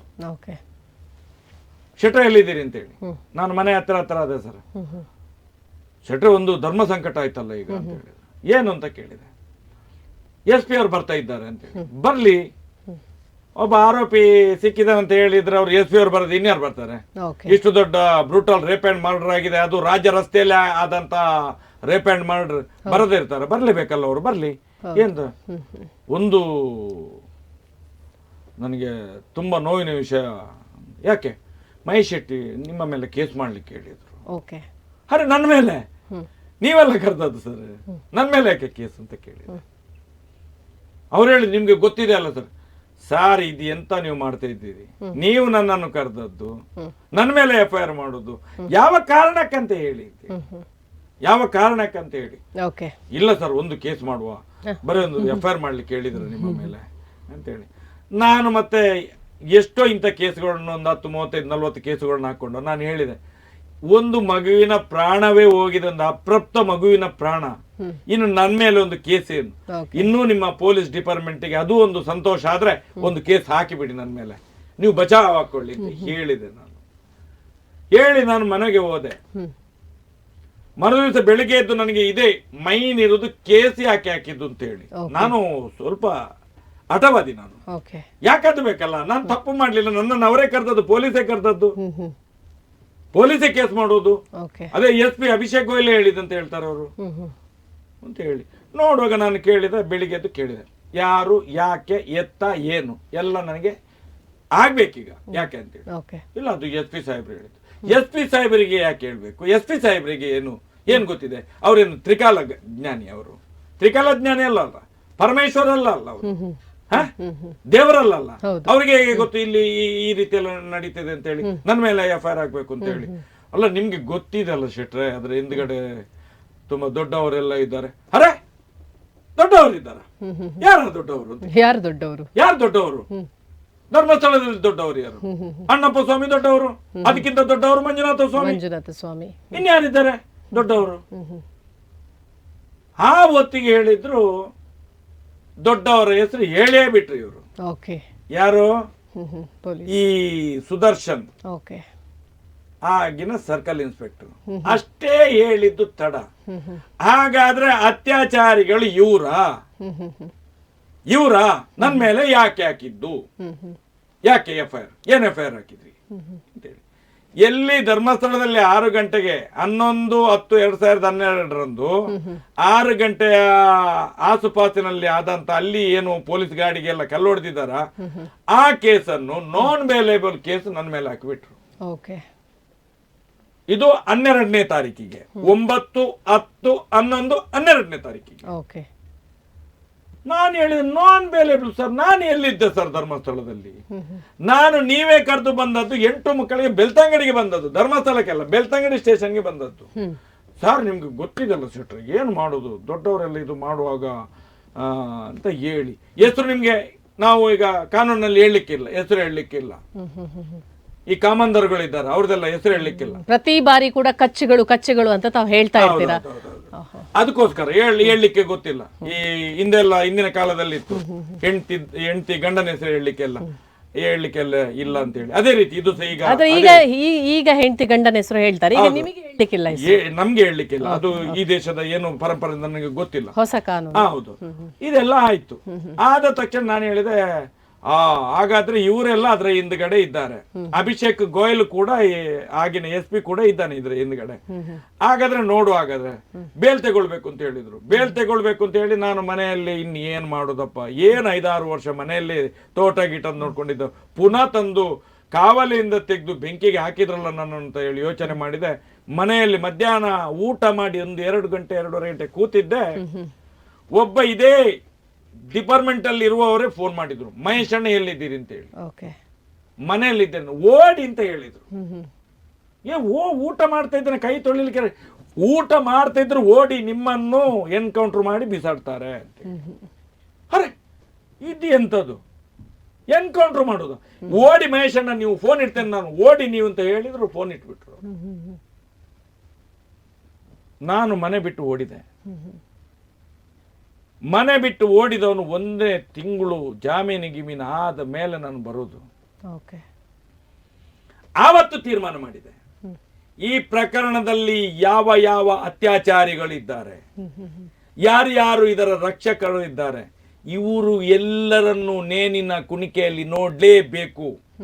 ನನ್ನನ್ನೇ ಕೊಲೆ ಮಾಡ್ಲಿಕ್ಕೆ ಹೊರಟವರನ್ನು ನಾನು ಜೀವಂತ ಬಿಡ್ಲಿಕ್ಕೆ ಆಗ್ತದ? ನಾನು ಸಾಯ್ಬೇಕು, ಇಲ್ಲಾದ್ರೆ ಅವರು ಈ ಭೂಮಿಯಲ್ಲಿ ಈ ದೇಶದ ಕಾನೂನಿನ ಪ್ರಕಾರವೇ ನೇನಿನ ಕುಡಿಕೆಗೆ ಸಿಕ್ಕಾಕು, ಅಲ್ಲಿ ತನಕ ಬಿಡುದಿಲ್ಲ. ಹಾಗಾಗಿ ನೀವು ಮಾಡು ಇಲ್ಲವೇ ಮಡಿ ಅನ್ನುವಂತ ಯೋಚನೆ, ಇಲ್ಲವೇ ಮಡಿ ಅನ್ನುವಂತ ಒಂದೇ ಉದ್ದೇಶದಿಂದ ಇವತ್ತು ಕೂಡ ಹೋರಾಟ ಮಾಡ್ತಾ ಇದ್ದೇನೆ. ಈ ಅತ್ಯಾಚಾರಿಗಳಿಗೆ ಇಷ್ಟು ವರ್ಷ 76 ವರ್ಷ ಸ್ವತಂತ್ರ ಭಾರತದಲ್ಲಿ ಎಲ್ಲಾ ರೀತಿಯ ಸಹಕಾರವನ್ನು ಕೊಟ್ಟವರೇ ಇದೇ ಶಾಸಕಾಂಗ. ನೀವೇ ಈ ಪ್ರಕರಣವನ್ನ ಮೈ ಮೇಲೆ ಎಳ್ಕೊಂಡ್ರಿ ಅಂತ ಅನ್ಸ್ತಾ ಇಲ್ವಾ ತಮ್ಗೆ? ಖಂಡಿತ. ಆದ್ರೆ ನಾನು ಹೇಳುವಂತದ್ದು, ಹಾಗಾದ್ರೆ ಮಾತೆಯರ ರಕ್ಷಣೆ, ಧರ್ಮದ ರಕ್ಷಣೆ, ಸನಾತನ ಹಿಂದೂ ಧರ್ಮ ಬೇಲಿಯೇ ಎದ್ದು ಹೊಲ ಮೇಯ್ದ್ರೆ ಮಾತೆಯರ ರಕ್ಷಣೆ ಹೇಗಾಗತ್ತೆ ತಿಮ್ಮರೊಡಿ ಅವರು? ನೋಡಿ, ನಾನು ಹೇಳುವಂತದ್ದು ಮತ್ತೆ ಸ್ವತಂತ್ರ ಹೇಗೆ ಬೇಕು ಬೇಕು ಅಂತ ಹೇಳಿ ಎಷ್ಟೋ ಜನರ ಬಲಿದಾನ ಆಗ್ಲಿಲ್ವಾ? ಯಾರು ಬಲಿದಾನ ಆಗ್ತಾ ಇದೆ ಅಂತ ಗೊತ್ತಿದ್ರು ಕೂಡ ಬಲಿದಾನ ಆಗ್ಲಿಲ್ವಾ? ಇವತ್ತು ಆ ಸ್ವತಂತ್ರ ಭಾರತದಲ್ಲಿ ಈ ರೀತಿಯ ಒಂದು ವ್ಯವಸ್ಥೆ ಇದೆ ಅಂತ ಹೇಳಿ, ಅವ್ಯವಸ್ಥೆ ಇದೆ ಅಂತ ಹೇಳಿದ್ರೆ ನಾವು ನೋಟಕ್ಕೆ ಓಟ್ ಕೊಡೋದು ಮತ್ತೆ ಅದಕ್ಕೆ ಹೇಳುವಂತದ್ದು. ನಾವು ಅಲ್ಲಿಗೆ ಬರ್ತಾ ಇರೋದು. ನಾವು ಈಗ ಇಂಥ ಪಾಪಿಗಳು ನಮ್ಮನ್ನು ಆಡಳಿತ ಮಾಡಿದ್ರೆ, ಇಂಥ ರಾಜಕೀಯ ವ್ಯವಸ್ಥೆ ಇಲ್ಲಿದ್ರೆ, ಇಂಥ ಅತ್ಯಾಚಾರಿಗಳು ನಮ್ಮ ಮುಂದೆ ಬದುಕ್ತಾ ಇದ್ರೆ ಯಾವ ಮಾತಾರಿಗೆ? ನೋಡಿ, ನಾನು ಈ ಸೌಜನ್ಯ ಪರ ಹೋರಾಟಗಾರರ ಒಂದು ತಂಡವನ್ನ ನಾನು ವೀಕ್ಷಣೆ ಮಾಡ್ತಾನೆ ಬಂದವಳು, ನಾವು ವೀಕ್ಷಣೆ ಮಾಡ್ತಾನೆ ಬರ್ತಾ ಇದ್ದೇವೆ. ಸೊ ಇದರಲ್ಲಿ ನಾನು ಒಂದು ಸ್ವಲ್ಪ ತಿಳ್ಕೊಂಡದ್ದು ಏನು ಅಂತ ಹೇಳಿದ್ರೆ, ನೀವೇನೋ ಸೌಜನ್ಯನಿಗೆ ನ್ಯಾಯ ಸಿಗ್ಬೇಕು ಅಂತ ಹೋರಾಟ ಮಾಡ್ತಾ ಇದ್ದೀರಿ ಎಷ್ಟೋ ವರ್ಷಗಳಿಂದ. ಬೇಕು ಬೇಕು ಅಂತಾನೆ ಆಭರಣವನ್ನ ತಮ್ಮ ಮೈ ಮೇಲೆ ಎಳ್ಕೊಂಡಾಗಿದೆ ತಾವು. ಆದ್ರೆ ಮಾತೆಯರ ರಕ್ಷಣೆ ಮಾಡ್ತಾ ಇದ್ದೀರಾ, ಆದ್ರೆ ನಿಮ್ಮ ಮನೆಯ ಮಾತೆಯರಿಗೆ ಬೇರೆ ಬೇರೆ ಇಲ್ಲ ಸಲ್ಲದ ಆರೋಪಗಳು ಬರುವಂಥದ್ದು, ಒಂದು ಹೆಣ್ಣು ಮಗು ಯಾವ ಒಂದು ಶಬ್ದವನ್ನ ಕೇಳಬಾರ್ದು ಅಂತಹ ಶಬ್ದಗಳನ್ನ ಗೀಚುವಂಥದ್ದು, ಇದು ಎಲ್ಲ ನೋಡುವಾಗ ನಿಮಗಿದು ಬೇಕಿತ್ತು ಅಂತ ಅನ್ನಿಸ್ತಾ ಇದೆಯಾ? ನೋಡಿ, ನಾವು ಆ ವಿಷಯದಲ್ಲಿ ನಾನು ಬಹಳ ಒಂದು ಬದ್ಧತೆಯಿಂದ, ಯಾಕಂತ ಹೇಳಿದ್ರೆ ನಮ್ಮ ಒಳಗಡೆ ಇರುವಂತ ಬೆಂಕಿ ಇಡೀ ದೇಶವನ್ನೇ ಸುಡ್ತದೆ.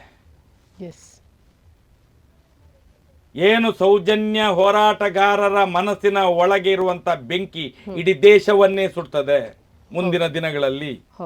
ಈ ಎಚ್ಚರಿಕೆ ಎಲ್ಲ ಶಾಸಕಾಂಗ, ಕಾರ್ಯಾಂಗ, ನ್ಯಾಯಾಂಗ ಎಲ್ಲಾ ರಂಗದವರಿಗೂ ಅನ್ವಯಿಸ್ತದೆ. ಯಾಕಂತ ಹೇಳಿದ್ರೆ ಇಲ್ಲಿ ಸತ್ತದ್ದು ಒಂದು ಹೆಣ್ಣು ಮಗು ಅಲ್ಲ, ಸನಾತನ ಹಿಂದೂ ಧರ್ಮವನ್ನು ಪ್ರತಿಪಾದನೆ ಮಾಡುವಂತ ಒಂದು ಕ್ಷೇತ್ರ ಅದು. ಆ ಧರ್ಮಪೀಠದಲ್ಲಿ, ನ್ಯಾಯಪೀಠದಲ್ಲಿ ಆದಂತ ಅಪ್ರಾಪ್ತ 17 ವರ್ಷದ ಮಗುವಿನ ಅತ್ಯಾಚಾರ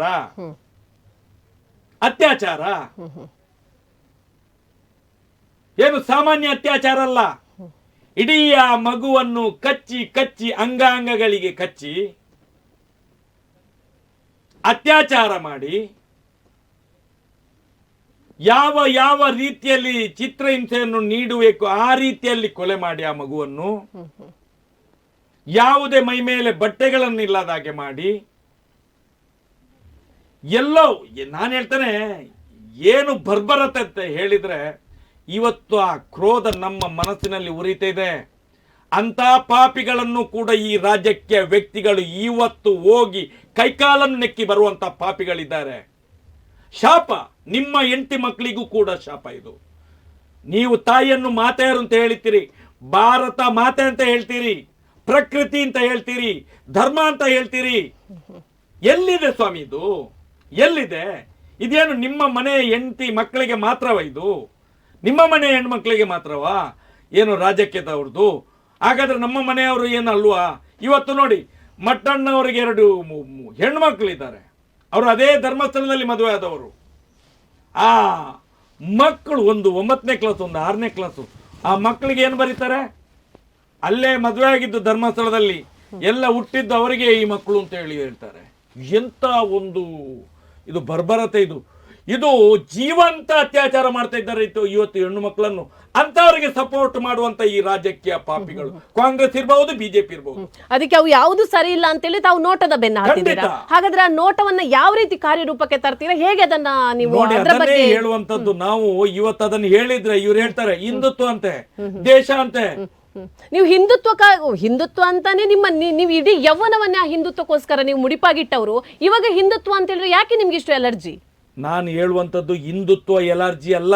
ಓಕೆ, ಹಿಂದುತ್ವ ಎಲರ್ಜಿ ಅಲ್ಲ.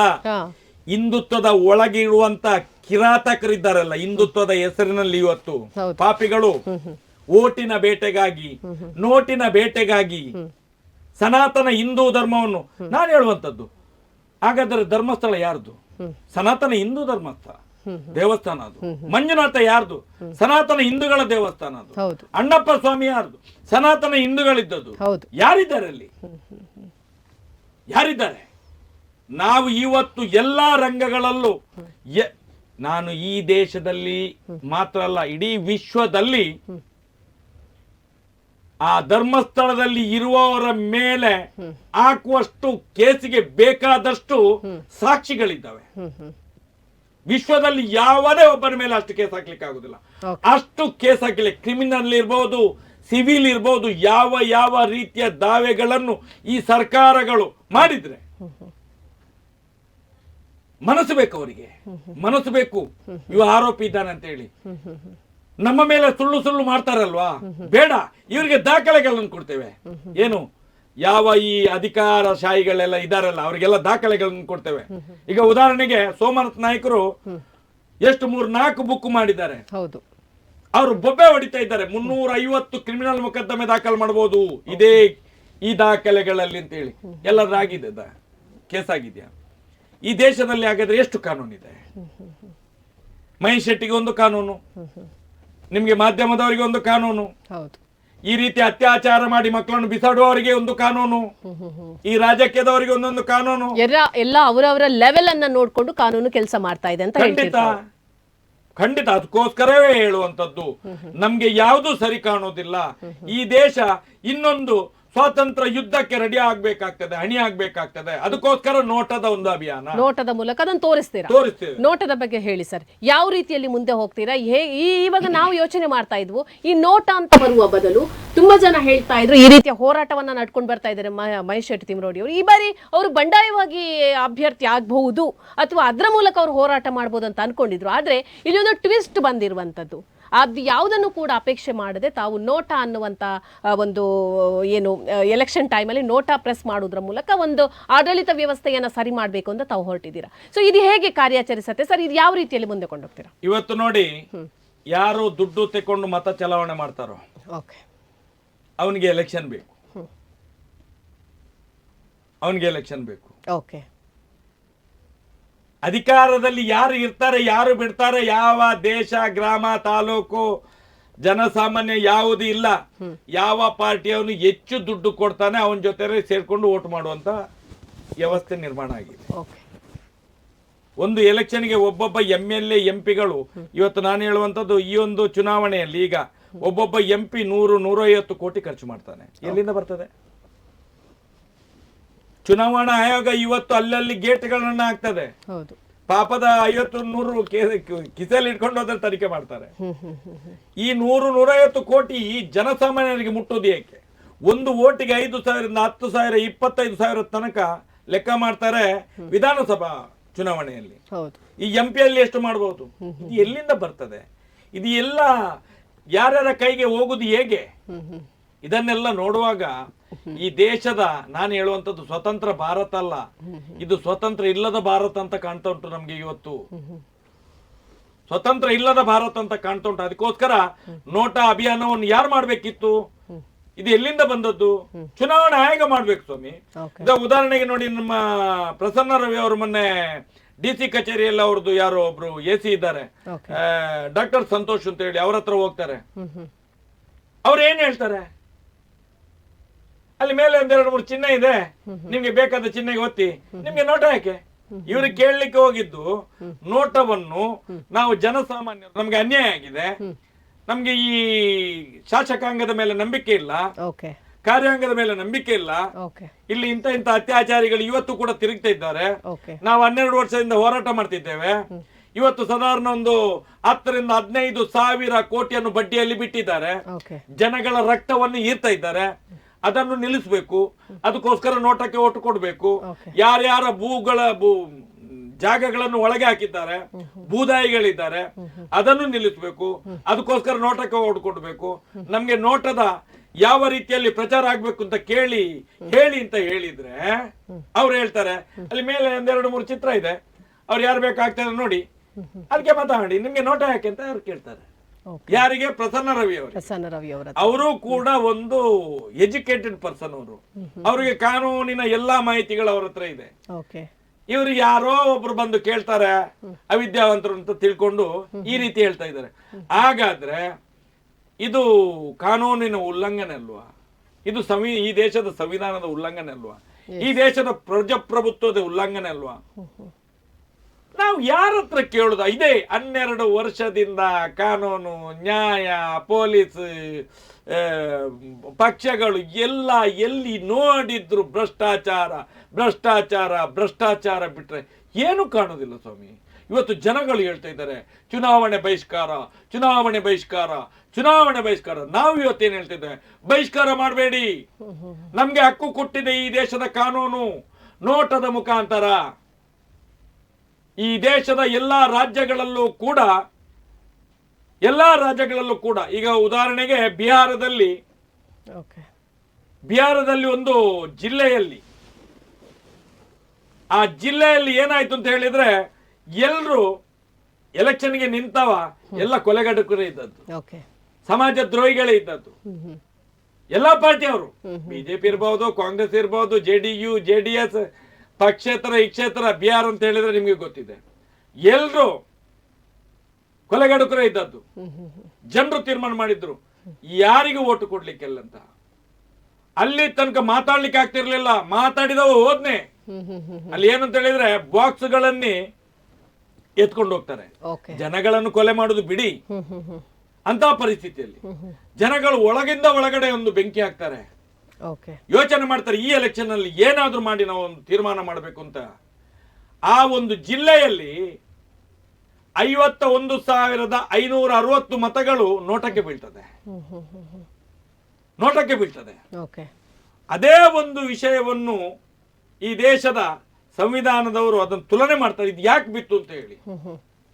ಕಳೆದ 2019 ರಿಂದ 24 ಇದರ ಒಳಗಡೆ ಒಂದು ಜಿಲ್ಲೆಯಲ್ಲಿ ಆದಂತಹ ಪ್ರಕರಣ ಇದು. ನೋಟದ ಒಂದು ವ್ಯವಸ್ಥೆ ಇಡೀ ದೇಶ, ಅಲ್ಲಿ ರಾಜ್ಯಕ್ಕೆ, ಬಿಹಾರ ರಾಜ್ಯಕ್ಕೆ 1 ಲಕ್ಷಕ್ಕಿಂತ ಹೆಚ್ಚು ಅನುದಾನವನ್ನು ಈಗಿನ ಸರ್ಕಾರ ನೀಡಿತ್ತು. ಯಾಕೆ? ಆ ನೋಟದ ಶಕ್ತಿ ಅಷ್ಟಿದೆ.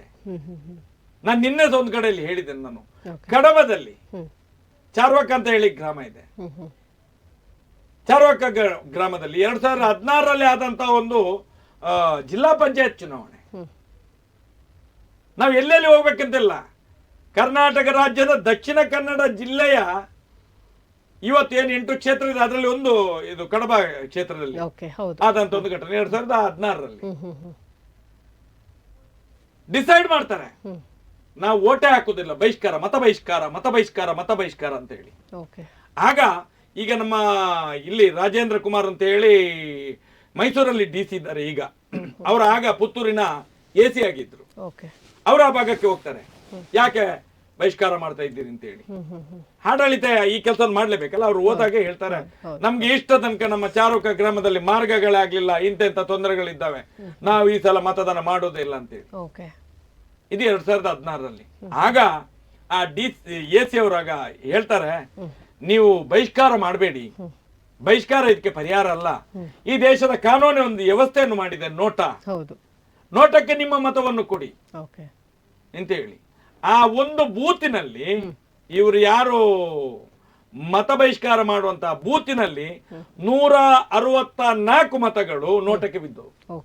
ಯಾರು ಲೀಡಿಂಗ್ ಅಭ್ಯರ್ಥಿ ಇದ್ದಾನ ಅವನಿಗಿಂತ ಸೆಕೆಂಡ್ ಹೈಯೆಸ್ಟ್ ಇದ್ದದ್ದೇ ನೋಟಕ್ಕೆ ಮತದಾನ. ಓಕೆ. ಆ ಎಲೆಕ್ಷನ್ ಆಗಿ ಚುನಾವಣೆ ಫಲಿತಾಂಶ ಬಂದ ತಕ್ಷಣ ಅಲ್ಲಿ ಯಾರು ಗೆದ್ದಿದ್ದಾರೆ ಏನು ನೋಡ್ಲಿಲ್ಲ. ಫಸ್ಟಿಗೆ ಏನು ಇವರ ಬೇಡಿಕೆ ಇತ್ತು ಅದನ್ನು ಈಡೇರಿಸಿಬಿಟ್ಟು ಈ ಸರ್ಕಾರ. ಓಕೆ. ಇದು ನೋಟದ ಶಕ್ತಿ. ಇಂಥದ್ದು ಅಸ್ಸಾಮಲ್ಲಿ ಇರಬಹುದು, ಮಿಜೋರಾಂ, ಬೇರೆ ಬೇರೆ ಬೇರೆ ಬೇರೆ ಬೇರೆ ಬೇರೆ ಕಡೆಗಳಲ್ಲಿ 1000 ಉದಾಹರಣೆಗಳಿದ್ದಾವೆ. ಮಹಾರಾಷ್ಟ್ರದಲ್ಲಿದೆ, ಮಹಾರಾಷ್ಟ್ರದಲ್ಲಿ ಕೂಡ ಆಗಿದೆ.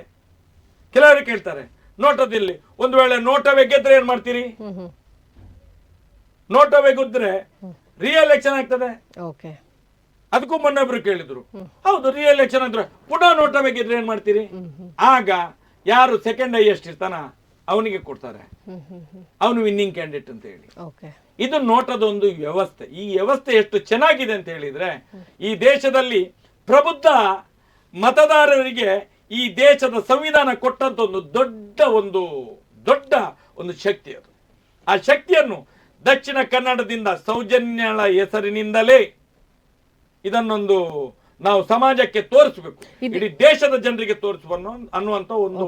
Okay okay. ಈ ನೋಟ ಅನ್ನುವಂಥದ್ದು ಎಲ್ಲಿ ತನಕ ಇದು ಅನ್ವಯಿಸುತ್ತೆ ಸರ್? ಕೇವಲ ದಕ್ಷಿಣ ಕನ್ನಡ ವಿಧಾನಸಭಾ ಕ್ಷೇತ್ರದಲ್ಲಿ ಮಾತ್ರ ಅಥವಾ ಇದು ಹೊರಗಡೆ ಕೂಡ? ನಾವೀಗ ಡಿಕ್ಲೇರ್ ಮಾಡಿದ್ದು ನಮ್ದು ಹೋರಾಟ ಎಲ್ಲೆಲ್ಲಿ ಆಗ್ತಾ ಇದೆ, ಬೊಂಬೈಯಲ್ಲಿ ಆಗ್ತಾ ಇದೆ, ಡೆಲ್ಲಿಯಲ್ಲಿ ಆಗ್ತಾ ಇದೆ, ಹೌದೌದು ಎಲ್ಲೆಲ್ಲಿ ಆಗ್ತಾ ಇದೆ.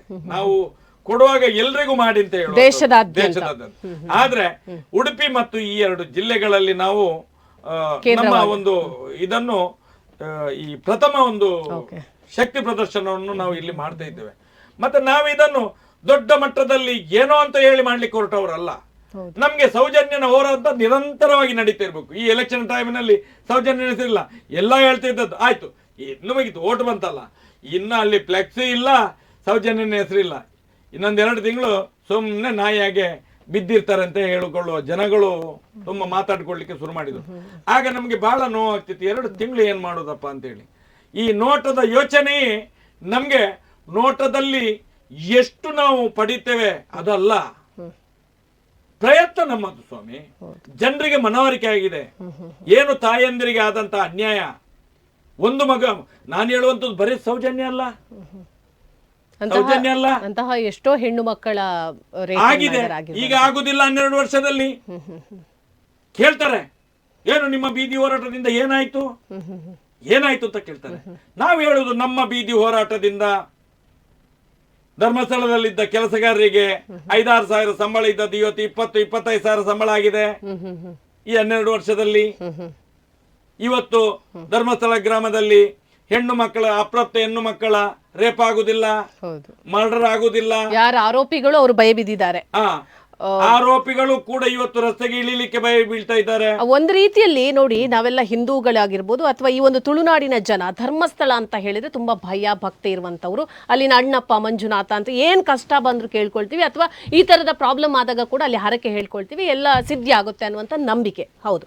ಹಾಗಾಗಿ ಇಷ್ಟು ವರ್ಷಗಳ ಕಾಲ ಈ ಅಣ್ಣಪ್ಪ ಆಗ್ಲಿ ಮಂಜುನಾಥ ಆಗ್ಲಿ ಈ ದೇವರುಗಳಿಗೆ ಯಾಕೆ ಇನ್ನೂ ಕೂಡ ಆ ಒಂದು ಆರೋಪಿಗಳಿಗೆ ಶಿಕ್ಷೆ ಕೊಡಿಸಬೇಕು ಅನ್ನೋ ಮನಸ್ಸಾಗ್ಲಿಲ್ಲ ಅನ್ನುವಂಥದ್ದು, ಇದೆಲ್ಲೋ ನಾವು ಒಂದು ಯೋಚನೆ ಮಾಡಬೇಕಂತ ವಿಚಾರ. ಯಾಕಂದ್ರೆ ಧರ್ಮಸ್ಥಳ ಅಂತ ಹೇಳಿದ್ರೆ ಅದು ಒಂದು ತುಂಬಾ ಒಂದು ಏನು ಭಯ ಭಕ್ತಿ ಇರುವಂತಹ ಸ್ಥಳ ಅಂತ ಹೇಳ್ಬೋದು ಆ ಊರು.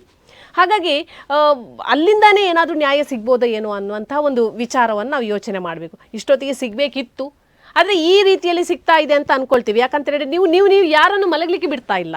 ಸೊ ಈಗ ನಾನೇ ಈಗ ಆರೋಪಿ ಆಗಿದ್ರು ಪ್ರತಿ ಕ್ಷಣ ಕೂಡ ನಾನು ಭಯಭೀತರಾಗಬೇಕು. ಹಾಗಾಗಿ ಆರೋಪಿ ಯಾರೇ ಆಗಿದ್ರು ಕೂಡ ಖಂಡಿತ ಅವನು ಕ್ಷಣ ಕೂಡ ಮರಗ್ತಾ ಇರ್ತಾನೆ, ಕ್ಷಣ ಕೂಡ ಟೆನ್ಷನ್ ಮಾಡ್ಕೊಳ್ತಾನೆ. ನಾನು ಇವಾಗ ಸಿಗ್ತೇನೋ, ಮತ್ತೊಮ್ಮೆ ಸಿಗ್ತೇನೋ, ದೇವ್ರು ನಂಗೆ ಶಿಕ್ಷೆ ಕೊಡ್ತಾರ ಅನ್ನೋ ಯೋಚನೆಯಲ್ಲಿ ಇರ್ತಾನೆ. ಹಾಗಾಗಿ ನಿಮ್ಮ ಹೋರಾಟದಲ್ಲಿ ಈ ನೋಟ ಆಗಲಿ ಏನೇ ಆಗಲಿ ಇನ್ನೊಂದಾಗ್ಲಿ ಈ ಹೋರಾಟ ನಿರಂತರವಾಗಿದೆ. ಖಂಡಿತ ಒಂದಲ್ಲ ಒಂದು ದಿನ ಆ ದೇವರು ಕೂಡ ಕಂಡುಬಿಡೋದಂತ ಸತ್ಯ ಅಂತ ಅದು ಖಂಡಿತ. ಮತ್ತೊಂದು ನೋಡಿ, ನಾವು ಹೇಳುವಂಥದ್ದು ನೀವು ಹೇಳಿದ್ರಿ ಅಲ್ಲಿ ಮಂಜುನಾಥ ಇದ್ದಾರೆ, ಅಲ್ಲಿ ನೋಡಿ ಮುಖ್ಯಮಂತ್ರಿಗಳು ಬಂದು ಪ್ರಮಾಣ ವಚನ ಮಾಡಿದ್ದು, ಪ್ರಮಾಣ ಮಾಡಿದಂತ ಕರ್ತವ್ಯ ಎಲ್ಲ ಇದೆ, ಎಲ್ಲ ನಂಬಿಕೆ ಇದ್ದಂತ. ಇನ್ನೊಂದು ಮಾತು ಬರ್ತಾ ಇತ್ತು, ನಾನು ಅದು ನಿಮ್ಮಲ್ಲಿ ಕೇಳಲೇಬೇಕು. ತಿಮರೋಡಿ ಅವರು ಇಷ್ಟು ದೊಡ್ಡ ಹೋರಾಟವನ್ನ ಮಾಡ್ತಾ ಇದ್ದಾರೆ ಅನ್ನೋದಕ್ಕೆ ಕಾರಣ ಅವರನ್ನ ಯಾರೋ ಪ್ರೇರೇಪಿಸ್ತಾ ಇದ್ದಾರೆ, ಹಾಗೂ ಅವರ ಮನೆಯವರ ಖಾತೆಗೆ ಬೇಕಾದಷ್ಟು ಹಣ ಬರ್ತಾ ಇದೆ, ಸೊ ಇದರಿಂದ ಅವರು ಈ ಹೋರಾಟವನ್ನ ಮುಂದುವರಿಸ್ತಾ ಇದ್ದಾರೆ ಅನ್ನುವಂತಹ ಮಾತು. ಈ ಬಗ್ಗೆ ತಾವು ಏನು ಸ್ಪಷ್ಟನೆ ಕೊಡೋದಕ್ಕೆ ಇಷ್ಟಪಡ್ತೀರಾ? ನಾನು ಪ್ರಥಮತವಾಗಿ ಇದನ್ನು ಹೇಳ್ತೇನೆ. ನೀವು ಹೇಳಿದ್ರಿ ಮಂಜುನಾಥ ದೇವರು ಇದ್ದಾರೆ, ಅಲ್ಲಿ ಅಣ್ಣಪ್ಪ ಇದ್ದಾರೆ, ನಾವು ಎಲ್ಲರೂ ನಂಬಿದಂತ ದೈವಗಳಿದೆ ಅಂತೇಳಿ ನೀವು ಕೇಳಿದ ಒಳ್ಳೆ ಪ್ರಶ್ನೆ ಅಂತ ಹೇಳಿದ್ರೆ ಅದು. ಹಾಗಾದ್ರೆ ನೀವುಗಳು ಎಷ್ಟು ತಪ್ಪು ಮಾಡಿದ್ದೀರಿ? ನೀವುಗಳು ಎಷ್ಟು ತಪ್ಪು ಮಾಡಿದ್ದೀರಿ?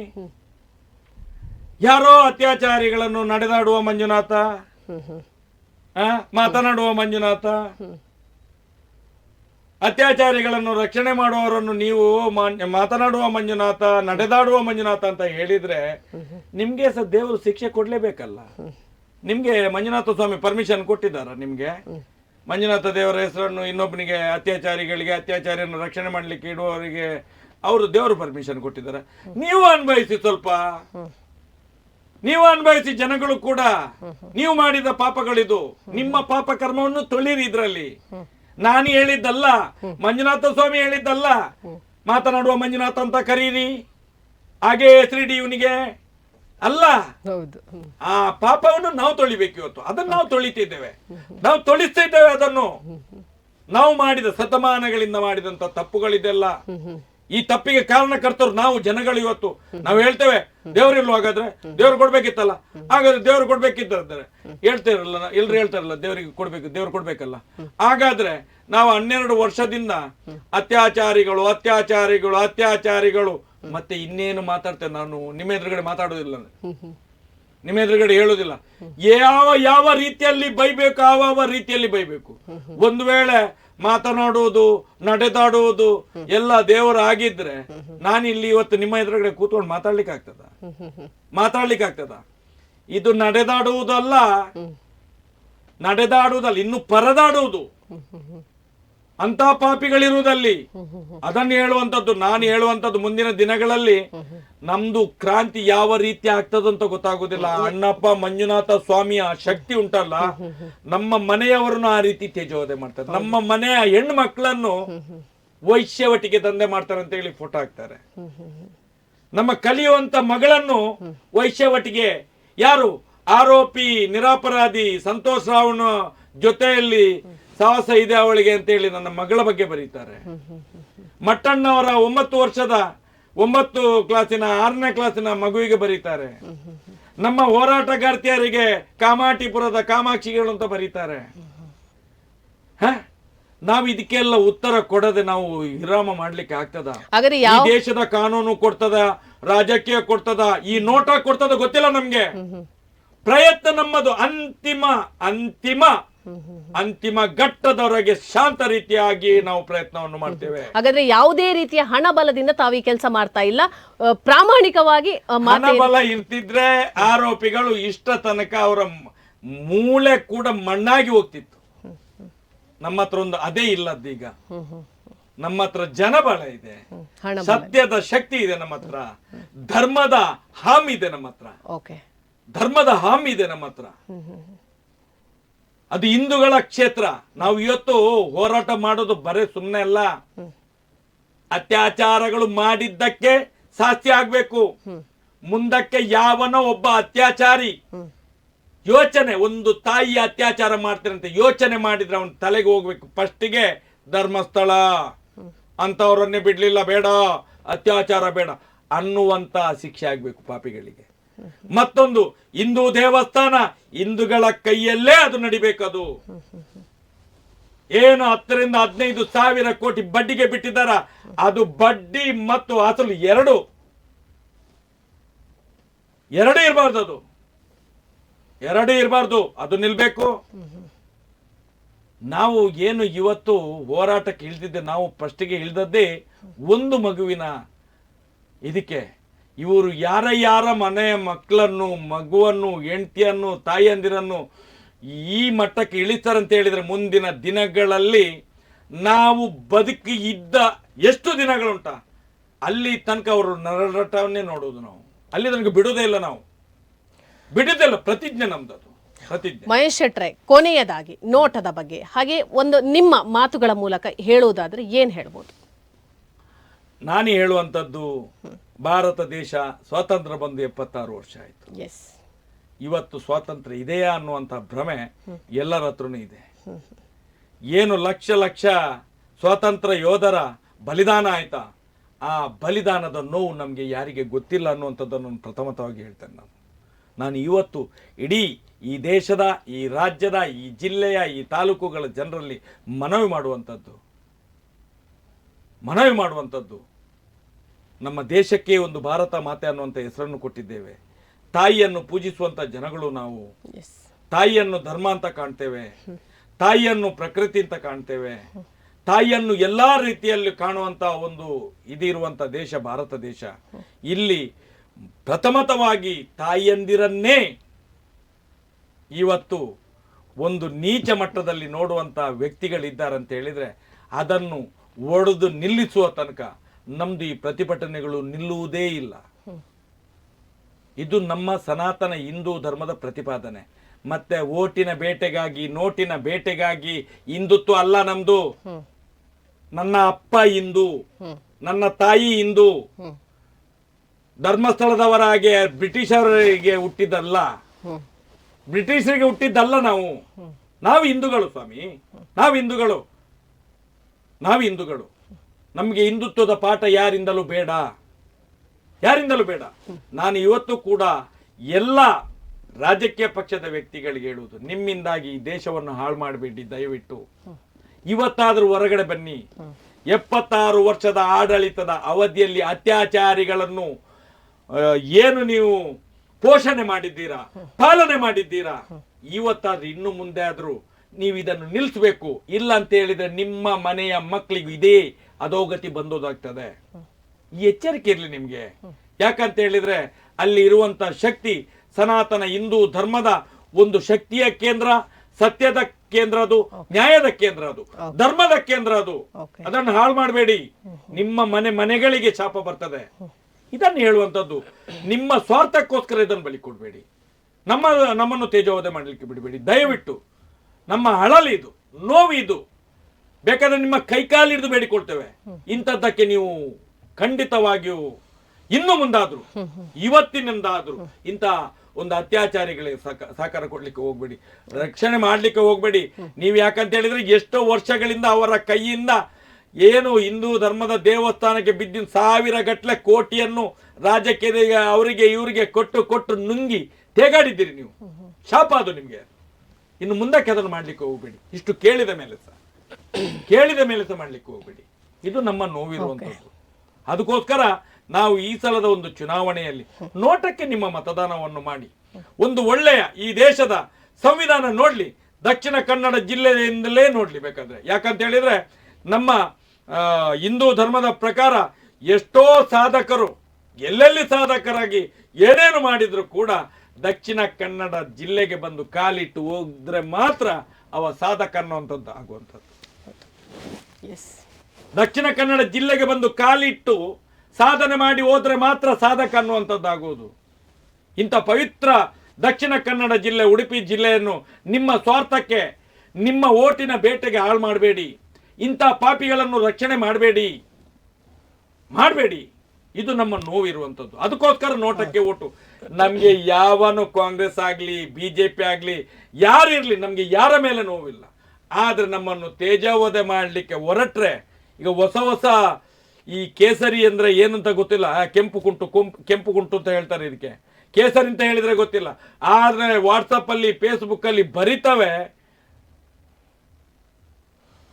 ಅದನ್ನೆಲ್ಲ ನೋಡುವಾಗ ನೋವಾಗ್ತದೆ. ನಾನು ಹೇಳುವಂಥದ್ದು, ಸ್ವಲ್ಪ ಸಂಘ ಪರಿವಾರದಲ್ಲಿ ಹಿರಿಯರೆಲ್ಲ ಇದ್ದೀರಿ, ಸ್ವಲ್ಪ ನಿಮ್ಮ ಕಾರ್ಯಕರ್ತರಿಗೆ ಸರಿಯಾದ ಒಂದು ಬುದ್ಧಿಯನ್ನು, ತಿಳುವಳಿಕೆಯನ್ನು ಕೊಡಿ. ಯಾರ್ಯಾರ ಮನೆಯ ಮಕ್ಕಳಿಗೆ ಏನೇನು ಬರ್ದ್ರೆ ಯಾರು ಸುಮ್ಮನೆ ಇರ್ತಾರೆ ಅಂತ ಹೇಳಿದ್ರೆ ನಾಳೆ ನಿಮ್ಮ ತಲೆಯ ಮೇಲೆ ತೂಗುಗತ್ತಿ, ಅದು ನಿಮ್ಮ ತಲೆಯ ಮೇಲೆ ಬೀಳ್ತದೆ. ಅದು ಜಾಗ್ರತೆ ಮಾಡಿ. ನೀವು ನಾಯಕತ್ವಕ್ಕೋಸ್ಕರ ಎಷ್ಟೋ ಸನಾತನ ಹಿಂದೂ ಧರ್ಮಕ್ಕೆ ಹೋರಾಟ ಮಾಡಿದವರನ್ನು ಮುಗಿಸೇ ಆಗಿದೆ. ನನ್ನ ಬಾಯಿಗೆ ಇನ್ನು ಏನಾದ್ರೂ ಮಾತಾಡ್ಲಿಕ್ಕೆ ಅವಕಾಶವನ್ನು ಕೊಡಬೇಡಿ. ನೀವು ಮಾಡಿದಂತ ಎಲ್ಲಾ ಪುರಾಣಗಳನ್ನು ಸಮಾಜದ ಮುಂದೆ ತರ್ತೇನೆ ನಾನು. ಸಂಘ ಪರಿವಾರ ಅಂತ ಹೇಳ್ತಾ ನೀವು ನಮ್ಮನ್ನೆಲ್ಲ ಹಾಳು ಮಾಡಿ ಹಾಕಿದ್ದೀರಿ, ನಮ್ಮನ್ನು ರಸ್ತೆಗೆ ಇಳಿಸಿದ್ದೀರಿ, ನಿಮ್ಮ ಪಾಪದ ಕೂಪಕ್ಕೆ ನಮ್ಮನ್ನು ಜೋಡಿಸಿದ್ದೀರಿ. ಇದು ಎಚ್ಚರಿಕೆ ಇರಲಿ ನಿಮ್ಗೆ. ಯಾರ್ಯಾರೋ ಮಾತಾಡ್ತಾರೆ ಅಂತ ನೀವು ನಾಯಕರು ಕೂತ್ಕೊಂಡು ನೋಡುವುದಲ್ಲ. ತಿಳುವಳಿಕೆ ಹೇಳಿ, ಅವರಿಗೆ ತಿಳುವಳಿಕೆ ಹೇಳಿ. ಮಹೇಶ್ ಶೆಟ್ಟಿ ತಿಮರೋಡಿ ಈ ಹಿಂದೂ ಸಮಾಜಕ್ಕೆ ಏನು ಮಾಡಿದ್ದಾನೆ, ಸತ್ಯಜೀತ್ ಸುರತ್ಕಲ್ ಈ ಹಿಂದೂ ಸಮಾಜಕ್ಕೆ ಏನು ಮಾಡಿದ್ದಾನೆ? ಏನೇನು ಹೋರಾಟಗಾರರು ಇವತ್ತು ಪುತ್ತಿಲ ಇರ್ಬೋದು, ಬೇರೆ ಬೇರೆ ಹಿಂದೂ ನಾಯಕರುಗಳು ಇರ್ಬೋದು, ತುಂಬಾ ಮಂದಿ ಇದ್ದಾರೆ. ತುಂಬಾ ಮಂದಿ ಏನ್ ಮಾಡಿದ್ದಾರೆ ಇವರು? ಪ್ರಸಾದ್ ದತ್ತ ಅವರು ಇರ್ಬೋದು, ವಾಲ್ಕೆ ಇರ್ಬೋದು, ಪ್ರವೀಣ್ ವಾಲ್ಕೆ ಇರ್ಬೋದು, ಇನ್ನು ಎಷ್ಟೆಷ್ಟು ಸತ್ತಂತ ಆತ್ಮಗಳು ಈ ಮಂಗಳೂರಿನಲ್ಲಿ ಅಲ್ಲಲ್ಲಿ ಬೀದಿ ಬೀದಿಗಳಲ್ಲಿ ತಿರುಗ್ತವೆ. ಈಗ ಹಿಂದುತ್ವ ಹಿಂದುತ್ವ ಹಿಂದುತ್ವ ಅಂತ ಹೇಳಿ ನಿಮ್ಮಗಳಿಂದ ಆಗಿರುವಂಥದ್ದು. ಯಾವ ಒಬ್ಬ ಹಿಂದೂ ನಾಯಕ ಒಂದು ಸ್ಥಾನಮಾನಕ್ಕೆ ಬರ್ತಾನೆ ಅಂತ ಹೇಳಿದ್ರೆ ಒಂದು ಕೊಲೆ ಆಗ್ತದೆ. ಯಾಕೆ ಆಗ್ತದೆ? ನಮ್ಮನ್ನು ಪ್ರಶ್ನೆ ಮಾಡಿಸಬೇಡಿ. ನೀವು ಏನು ಹಿಂದುತ್ವ ಅಂತ ಕೇಳಬೇಡಿ. ನಮ್ಮ ಹಿಂದುತ್ವದ ಒಂದು ರೋಷ ವೇಷ ಮುಂದಿನ ದಿನಗಳಲ್ಲಿ ದಕ್ಷಿಣ ಜಿಲ್ಲೆಯಾದ್ಯಂತ, ಉಡುಪಿ ಜಿಲ್ಲೆಯಾದ್ಯಂತ, ಈ ರಾಜ್ಯದಾದ್ಯಂತ, ಈ ದೇಶದಾದ್ಯಂತ ಹೋರಾಟ ಮಾಡಲಿಕ್ಕೆ ಹೊರಟ್ರೆ ಖಂಡಿತ ಒಳ್ಳೆಯದಾಗುವುದಿಲ್ಲ. ನಿಮಗೆ ಖಂಡಿತ ಒಳ್ಳೆಯದಾಗುವುದಿಲ್ಲ. ಈ ದೇಶದ ನಾವು ನಂಬುವಂತ 33,000 ಕೋಟಿ ದೇವತೆಗಳ ಶಾಪ ನಿಮ್ಮ ಮೇಲೆ, ಶಾಪ. ಉಪಯೋಗ ಮಾಡ್ಕೊಂಡಿದ್ದೀರಿ. ಬಿಟ್ಬಿಡಿ. ನಾವು ನಮ್ಮಷ್ಟಕ್ಕೆ ಇದ್ದೇವೆ. ಏನೋ ಒಂದು ಹೆಣ್ಣು ಮಗುವಿಗೆ, ನನ್ನ ಮನೆಯ ಮಗುವಲ್ಲ ಅದು, ಆದ್ರೂ ಕೂಡ ನನ್ನ ಮಗು, ನನ್ನ ತಂಗಿ, ನನ್ನ ಅಕ್ಕ, ನನ್ನ ತಾಯಿ, ನಾನು ಪೂಜಿಸುವ ದೇವತೆ ಅಂತ ಹೇಳಿ ನಾನು ಹೋರಾಟ ಮಾಡ್ತಿದ್ದೇನೆ 12 ವರ್ಷದಿಂದ. ನಿಮ್ಗೆ ಕಣ್ಣು ಕಾಣುವುದಿಲ್ಲ, ನಿಮ್ಗೆ ಕಿವಿ ಇಲ್ವೋ? ನಿಮ್ಗೆ ಕಿವಿಯೂ ಕೇಳುವುದಿಲ್ಲ ನಿಮ್ಗೆ? ಏನು ನೀವು ಹಿಂದುತ್ವದ ಕೆಲಸಗಳನ್ನು ಮಾಡ್ತಾ ಇದ್ದೀರಿ? ಏನು ಭಾರತವನ್ನು ವಿಶ್ವಗುರು ಮಾಡ್ತೀರಿ ನೀವು? ಹೇಳಿ ನೀವು ಸಮಾಜಕ್ಕೆ ಇದನ್ನು. ಯಾವ ರೀತಿಯ ಹಿಂದುತ್ವ ನಿಮ್ದು? ಇದನ್ನು ನಾವು ಪ್ರಶ್ನೆ ಮಾಡುವಂತದ್ದು. ಓಕೆ, ಮಹೇಶ್ ಅಣ್ಣ ತುಂಬಾ ಭಾವನಾತ್ಮಕವಾಗಿ ಮಾತಾಡಿದ್ರಿ. ತಮ್ಮ ಆ ಒಂದು ಏನು ಮನಸ್ಸಿನ ಮಾತುಗಳನ್ನು ಆಡಿದ್ರಿ. ಈ ಹೋರಾಟದ ಅವಿರತ ಶ್ರಮದಿಂದ, ಪ್ರಯತ್ನದಿಂದ ಇನ್ನೂ ನ್ಯಾಯ ಸಿಗಲಿಲ್ಲ ಅನ್ನುವಂತಹ ಒಂದು ಏನು ತುಂಬ ಕಷ್ಟಕರವಾದ ಸನ್ನಿವೇಶದಲ್ಲಿ ಕೆಲವೊಂದು ಮಾತುಗಳನ್ನು ಆಡಿದ್ರಿ. ತಮ್ಮ ಅಮೂಲ್ಯವಾದಂತಹ ಸಮಯವನ್ನು ನಮ್ಮ ಜೊತೆ ಕೊಟ್ಟು ಇಷ್ಟು ದೂರ ಬಂದು ನಮ್ಮ ಜೊತೆ ಸೇರಿಕೊಂಡು ವಿಚಾರಗಳನ್ನು ಮುಂದೆ ಇಟ್ರಿ, ನೋಟದ ಬಗ್ಗೆ ಎಲ್ರಿಗೂ ತಿಳಿಸಿಕೊಟ್ರಿ. ಸರ್, ತಮಗೆ ಧನ್ಯವಾದಗಳು. ಓಕೆ ವೀಕ್ಷಕರೇ, ನೋಡಿದ್ರಲ್ವಾ, ಇದು ಇವತ್ತಿನ ಲೋಕಸಮರ. ನಾನಾಗಲೇ ಹೇಳಿದಾಗೆ ಈ ಬಾರಿಯ ಚುನಾವಣೆಯ ಕಾವು ಬೇರೆ ಬೇರೆ ರೀತಿಯಲ್ಲಿ ರೂಪಗಳನ್ನು ಪಡಿತಾ ಇದೆ. ಪ್ರತಿ ದಿನ ಪ್ರತಿ ಕ್ಷಣ ಒಂದಲ್ಲ ಒಂದು ವಿಶೇಷತೆಯೊಂದಿಗೆ ಮುಂದೆ ಬರ್ತಾ ಇದೆ. ಈ ಸಲ ಯಾರು ಗೆಲ್ತಾರೆ ಅನ್ನುವಂಥದ್ದೇ ಒಂದು ಕ್ವಶನ್ ಮಾರ್ಕ್ ಆಗಿದೆ. ಇಲ್ಲಿ 12 ವರ್ಷಗಳ ಹಿಂದೆ ಸತ್ತಂತಹ, ಅದೂ ಕೂಡ ವಿಚಿತ್ರವಾಗಿ, ವಿಕೃತವಾಗಿ, ಬೇರೆ ಬೇರೆ ಒಂದು ಹೆಣ್ಣಾಗಿದ್ದವಳು ಆ ರೂಪವನ್ನು ನೋಡಬಾರ್ದು, ಆ ಸ್ಥಿತಿಯನ್ನು ನೋಡಬಾರ್ದು. ಆ ಸ್ಥಿತಿಯಲ್ಲಿ ಒಂದು ಹೆಣ್ಣು ಮಗುವಿನ ಶವ ಸಿಕ್ಕುವಂಥದ್ದು, ಇದನ್ನೆಲ್ಲ ನಾವು ಹೆಣ್ಮಕ್ಳು ಕೂಡ ನೋಡಲಿಕ್ಕೆ ಅಸಾಧ್ಯವಾದಂತಹ ಒಂದು ವಿಚಿತ್ರ ರೂಪದಲ್ಲಿ ಆ ಒಂದು ಶವ ಸಿಕ್ಕಿರುವಂಥದ್ದು. ಇದನ್ನು ನೋಡಿ ಮರುಗಿ ಇದಕ್ಕೆ ನ್ಯಾಯ ಸಿಗಲೇಬೇಕು ಅನ್ನುವಂತಹ ಉದ್ದೇಶವನ್ನ ಇಟ್ಕೊಂಡು ಆವತ್ತು ಆರಂಭ ಮಾಡಿದಂತಹ ಈ ಒಂದು ಹೋರಾಟ ಏನಿದೆ ಇವತ್ತು ಬೇರೆ ಬೇರೆ ರೂಪಗಳನ್ನು ತಾಳ್ತಾ ಇದೆ. ಏನೇ ಆಗಲಿ, ಯಾವ ಸರ್ಕಾರವೇ ಬರಲಿ, ಯಾರೇ ಬರಲಿ, ಎಷ್ಟೇ ಹಣವಂತರು ಬರಲಿ, ನಮ್ಮಲ್ಲಿ ಜನಬಲ ಇದೆ. ನಾವು ನಮ್ಮ ಹೋರಾಟವನ್ನ ಮಾಡಿಯೇ ಮಾಡ್ತೇವೆ.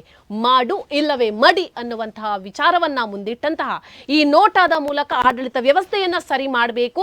ಪ್ರತಿಯೊಂದು ವಿಚಾರಗಳಲ್ಲೂ ಸರಿ ಆಗ್ತಾ ಹೋಗಬೇಕು. ನಮಗೆ ಈ ಆಡಳಿತ ವ್ಯವಸ್ಥೆಯನ್ನ ಸಂಪೂರ್ಣ ಚೇಂಜ್ ಮಾಡಬೇಕು, ಬದಲಾವಣೆ ಮಾಡಬೇಕು. ಅದಕ್ಕೂ ಮುಖ್ಯವಾಗಿ ಸೌಜನ್ಯ ಅನ್ನುವಂತಹ ಹೆಣ್ಣು ಮಗುವಿಗೆ ನ್ಯಾಯ ಒದಗಿಸಬೇಕು ಅನ್ನುವಂತಹ ವಿಚಾರವನ್ನ ಮುಂದಿಟ್ಟರು. ಮಹೇಶ್ ಶೆಟ್ಟಿ ತಿಮರೋಡಿ ಅವರ ಹೋರಾಟಗಾರರ ಒಂದು ದೊಡ್ಡ ಬಳಗವೇ ಇದೆ.